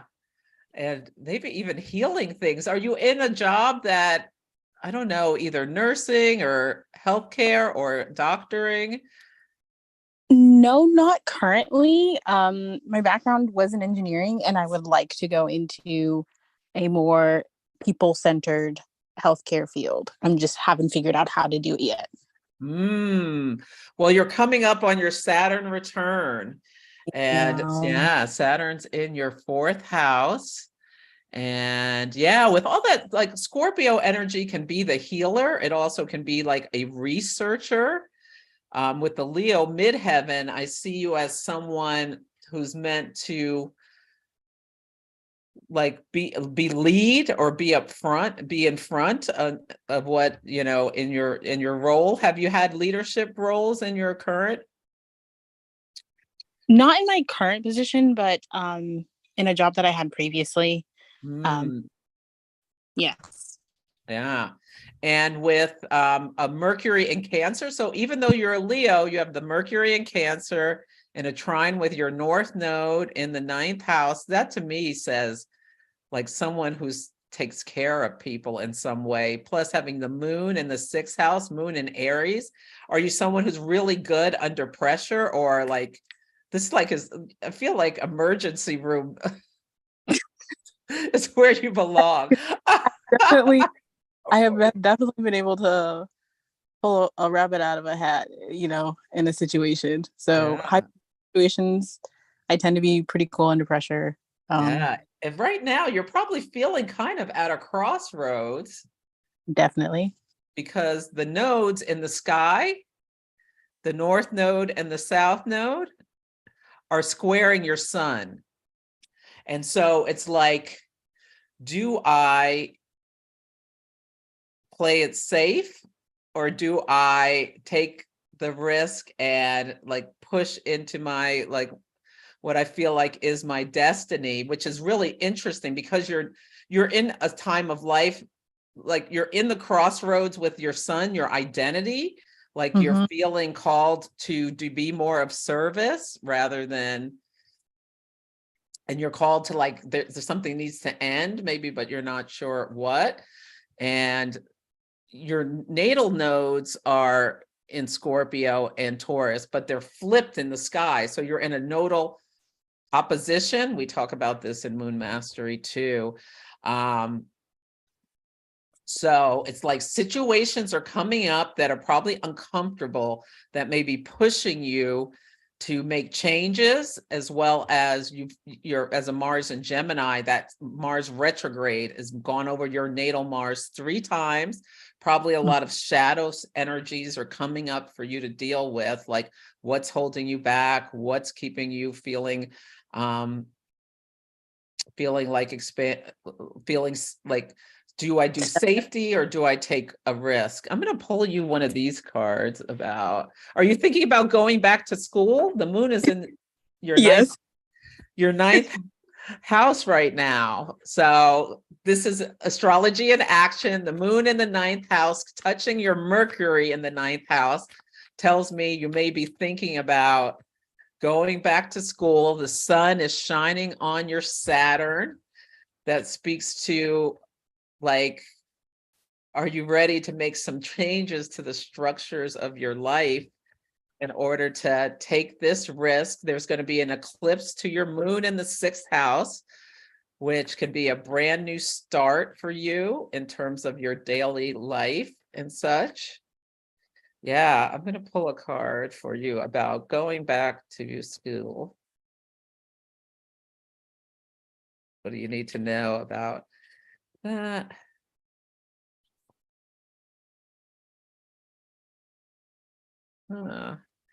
Oh, I pulled 7 of Scrolls, intricacies in industry. That's air. 7 of Scrolls is air. And let me read what the book says. This is from the Akashic Tarot. Work on at a very basic level, this card could indicate building or renovating a home or a business, that you're on your way to greatness, but it requires attending to the particulars. Pay attention to detail and follow through. So to me, this is saying, like, you have these, it's like work on a cathedral has just begun, but you're just getting started. So it's like, yeah, I think you need to look into researching like schools and what you want to do and start taking the steps for that. That seems like a very Saturn return thing to do, like crossing this bridge into like a deeper level of maturity where you're taking on more responsibilities and yeah. Okay. Yeah, I think that's a great idea. But doing your research is that is what that card is, starting it, doing a little something even every day till you make the switch. But that North Node in your, and are you in a relationship or married or anything? No, very single. got Uranus on your descendants. Something may be coming in, or maybe this is about you about you making changes or feeling like other people helping you to awaken to different ways of being. Okay. Yeah. Okay, well, I hope that is helpful. Thank you so much. You're welcome. Okay, let's see what number is next. Number 5. Barbara Mansour. Oh, I already did Barbara. Oh. And 8. 8, Kendra Doherty. And what's Hey there. Hi, Kendra. And Kendra's birthday is January 22nd, 1980 at 6:12 p.m. in Alexandria, Louisiana. That's it.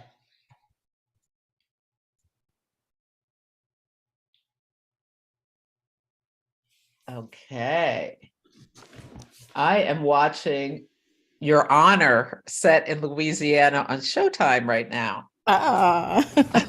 It's New Orleans, but anyway. Close enough. It's good. Okay, so you are a Aquarius sun, and Pluto's getting ready to move into Aquarius. So this may March 23rd, there may be big changes coming into your life where you're ready to step into your power or shed things that are no longer serving you. You've got a moon in Aries and the 9th house of, and a Leo rising. Very interesting. Yeah.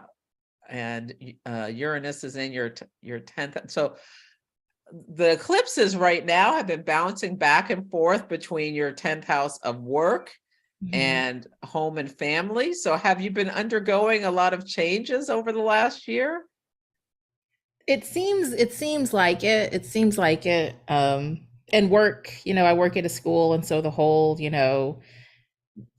ruckus that made, and I don't work directly with kids, so now working from home and just kind of that kind of leveling out and how it relates to my home and transitioning with roommates. And so there's a lot of work home stuff for sure. Yeah, that's where the focus is in your life right now. And Pluto going into Aquarius is probably going to be a big deal for you because it's coming to your sun, not till 2024. But as a Leo rising, your sun rules the whole chart and it's in the 6th house. So there's this service component to you and what you do in life. And I imagine you have a lot of concern about the collective and people being treated fairly and equitably. Is that? Absolutely. Yeah, as an Aquarius and all of that. And you have Gemini on your 11th house, and your Mercury here rules your 11th house of group society, all that kind of stuff. And yeah, are you thinking about making changes with your career? Not heavily, but Okay. the adding to it, or with some of the astrology tarot kind of transition, or how can I just make a side business a little more bona fide, I guess. But I love my job, and how do you do a 9 to 5 and then you make your hobbies into a passion of Okay, I did it myself. I know. So I know. use the moon cycles into breaking it down into bite-sized pieces. So I would focus on something every moon cycle, something different, building the business so that I didn't take on too much and burn myself out. So you have your moon in the 9th house, and the 9th house rules, as well as, higher learning and all that stuff, astrology and tarot. It's like people we go to for wisdom is in the 9th house, and you have your moon in Aries there. That says to me that you have the ability to have your own like have the initiative to start your own heart-centered business. And you've got 3 planets in Virgo, the sign of the priestess.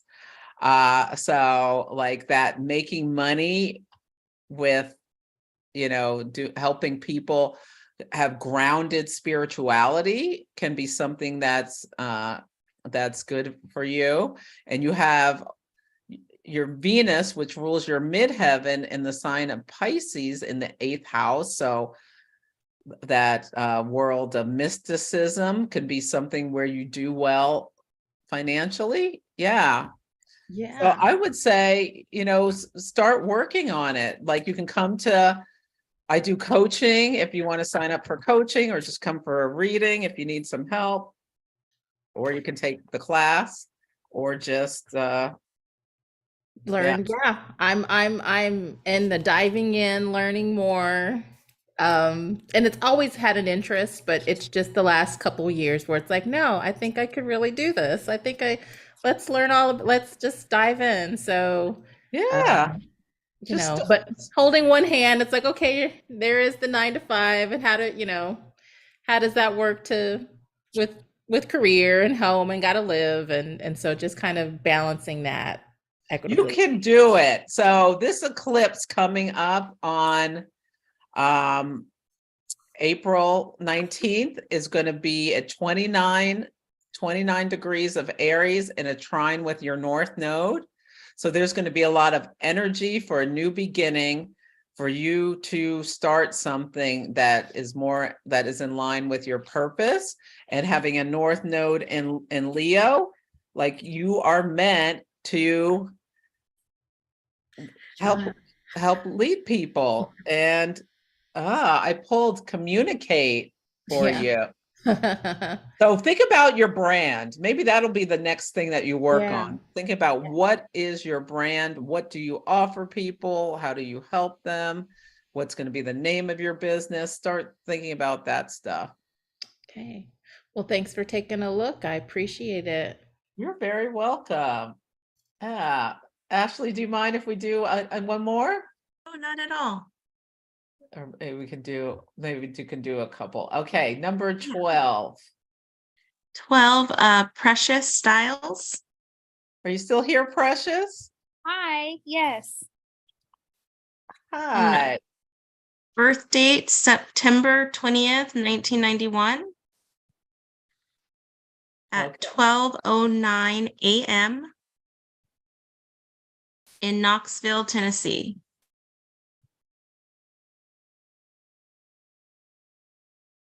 Oh, wait, not 12:09 a.m. in Knox.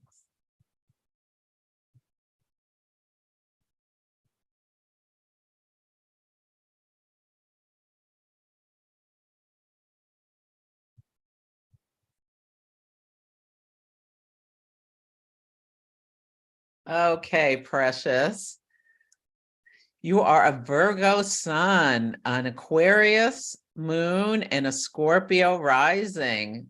Yeah, so this Aquarius moon. It's 12:09 a.m. Oh, I'm sorry. I was like, wait, a Scorpio? It should be a Gemini. Oh, I'm sorry. That was me. 12:09 a.m. Sorry about that. I'm glad you caught it. Okay. So a Gemini rising. Oh, so Mars stationed on your ascendant last October 30th. And it's been doing a lot of 12th house stuff. So how have you been for the last several months in terms of your energy and drive and feelings about? So I also am having my Saturn return. So I just got divorced. So a lot. Yeah. Okay. Yeah, that makes a lot of sense. Yeah. And so, like, you're embarking, Mars in your 12th is wrapping things up so that you can have like a new start, new energy coming in when Mars crosses your ascendant for the last of 3 times. So, like, really pushing you kind of to redefine like who you are, your identity. Do you feel that? 100%, like 100%. And I just started studying the records. So I'm really like doing a lot of soul searching, trying to figure out who I am and what I want to do with my life. Yeah, and now Pluto is coming to your Saturn. So like transforming the structures in your daily life and everything. Yeah, and very interesting. Yeah, you're going through a profound time of change. Let me see if there's anything else I want to.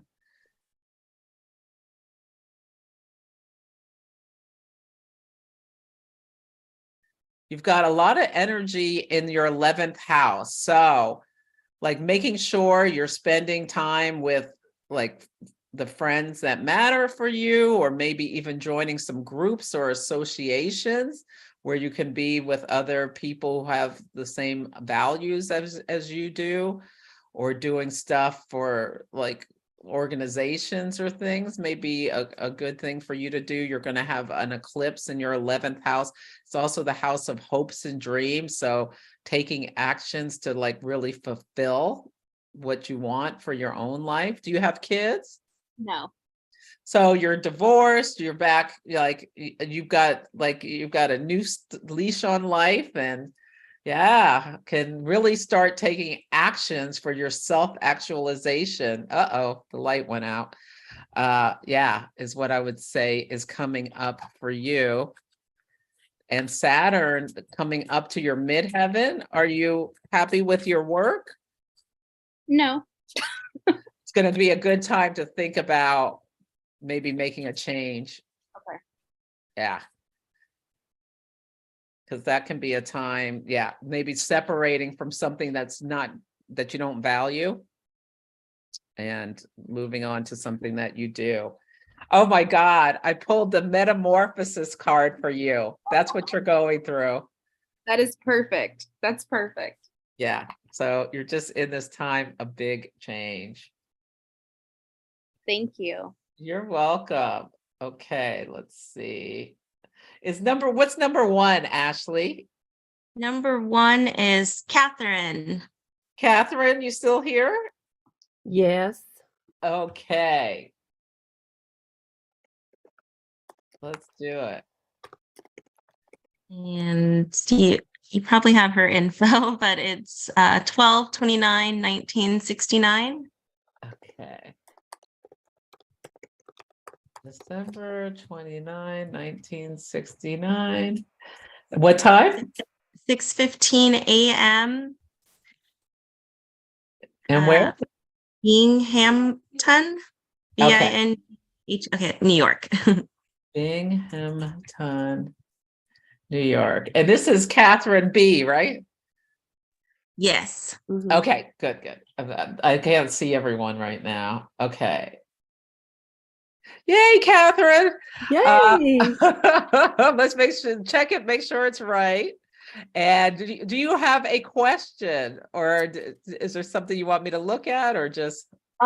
Yeah, there were a couple things that came up recently that I'm just curious about, especially with these big energy shifts that are going to happen. Some of it was what Amanda has going on, because of course I have also the North Node in Pisces. Although mine, of course, is conjunct Mars, which also makes me super, meditative in my actions. Good. But one other thing I was curious about was, I know that you mentioned that like that conjunction between Jupiter and Venus happened yesterday, but according to I thought with like the East Coast time, it actually was like early this morning for us. Is that true? Oh, let me look. I think it was like at like just past midnight. So it was actually today. Oh, so it was yesterday for the West Coast. Yeah, I think it was like at 9:30 something for you guys, but it was like 12:30 something for us. Yeah. But either way, I just kind of wanted to know what to kind of look at for that, because of course it's stimulating my IC and is opposed like my MC and my Oh, Uranus. And with my IC, I have my part of fortune kind of right there, which you don't see on this, but it's at 16. yeah. Aries. So I just didn't know like if there was something to kind of understand about that Well, transit. yeah. So, like, this is your most private self. Mhm. I think it's a really opportunity. Have you been feeling positive or good or frustrated recently? Pretty good actually. And like it was interesting just because like in the couple hours, like in the maybe 2 days or so before this transit happened, I had the most intensely profound like connections with my kids, like individually each one. And I was like, oh, okay. And I was just wondering if like I knew that was kind of a part of the story, but I just didn't know if there was like something else, especially because it's like opposed like that whole like MC Uranus kind of stuff. So Well, the fourth house is a house of family. So having like beautiful connections with people is so Venus, Jupiter, because Venus, connects, it harmonizes, it brings pleasure, it sweetens. Jupiter unifies, brings abundance, blessings. So just even like, yeah. And then Jupiter and Chiron are going to meet at 14, right near your part of fortune. oh yeah. So, like, wonderful time for great healing and deep Mhm. sharing with your kids or your parents or Yeah. whatever. I think it's just, yeah, great. Like, maybe do a little decorating or something. Yeah, Mhm. just nice sweetness at home. Mhm. With Mars opposing you, that's good that you're having all this sweetness because that can bring a little, conflict or with people or maybe It's other funny people. because there is a little bit like my ex-husband is an asshat, but he's a Gemini and he Oh, literally got married and didn't tell any of us. Like just like 2 weeks ago. wow. And I share custody with my children. So I'm like he just was like nonchalant telling, "Oh yeah, by the way, I got married." And Wow. never has yet told me. So like that right there speaks so much to that story, That's Mars on your Yeah. descendant. Yeah. He's taken an action that impacts you and that's likely pissing you off that he didn't bother to tell you because this Yeah. person is going to be around your kids. Yeah. It would have The been lack nice of to, respect is also what comes up. It's like, I don't care. I'm so happy to be rid of you. So there's no reason to not just be transparent about what you're doing, especially if it Mm, impacts my children. mm, So it just so speaks to that so much because I was like, why would you do that? yeah. You know? Well, thankful you're rid of him. He's Yeah, our problem now. no kidding. Another thing I wanted to ask you is about this whole Pluto transition because it's going to go into my second house. Mhm. Um, and didn't know like kind of what that was. Well, what's interesting. So you have Gemini on the descendant, and so Mercury is in Hmm. Capricorn, Pluto right near there. That really speaks about Yeah, your ex getting married. Is this going to impact your arrangement at all with the right. finances? Or like Yeah. how is it going to bring up values, stuff about values maybe, or Hmm. finances based on that? Yeah. Yeah. Also, Pluto's coming to not till next year, your Juno, the asteroid of Oh, partnership and yeah, you may be having changing values around partnership. Are you single? yes. You might be, who knows? You might meet someone, Pluto square Jupiter. Hmm.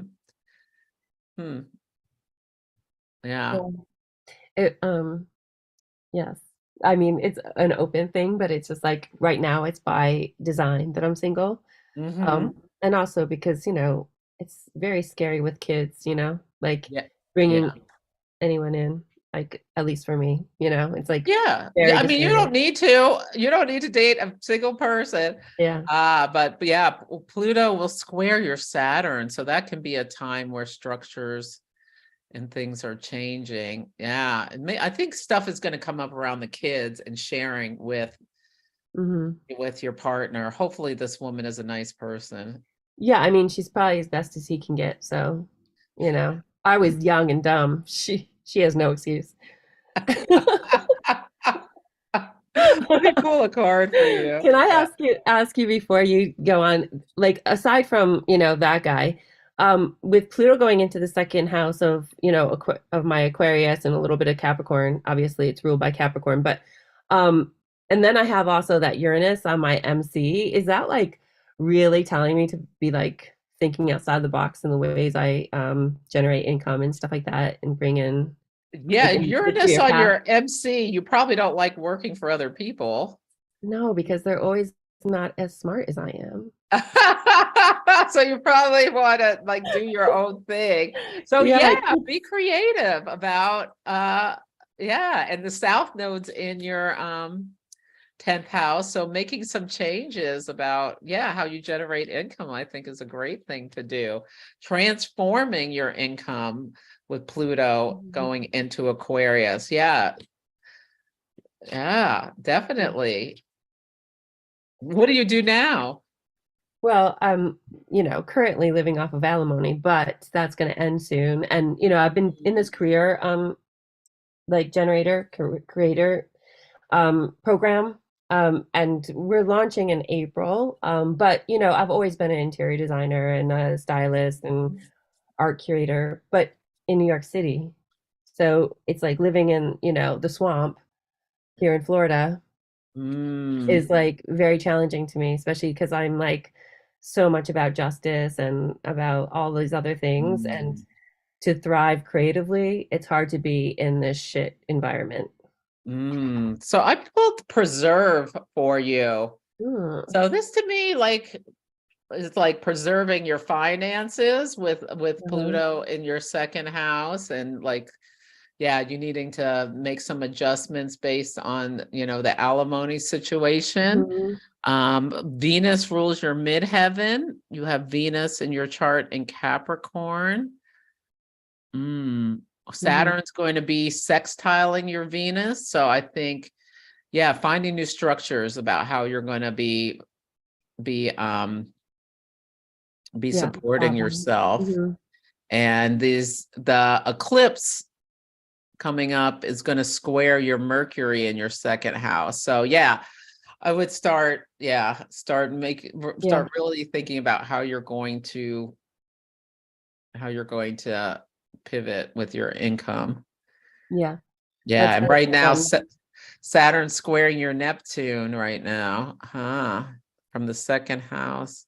I think you'll find you may be feeling differently when you may be like going through a lot of evolution and change by the end of the month. It feels like it, like a lot of downloads, and you know, just for a long time, but especially like recently. Okay. So I hope this was helpful. Thank you. I'll do more next week. I thought I was going to be able to do even more today, but now we're 2 hours in, so I better let Ashley go and get going. So thank you everyone for coming. I will put out I'll send out the replay, and if you have any questions for me or considering Moon Mastery but want to talk one-on-one, let me know. And there's another one next Wednesday, and I'll do more readings then. It's called Ask Me Anything, so that'll be more focused on more readings. So hopefully I'll get to everyone next week. But thank you so much for coming, and take good care. And hi Eva, so nice to see you. Glad you got a lot of gems. Okay, take care. Oh, thank you for the nice comments.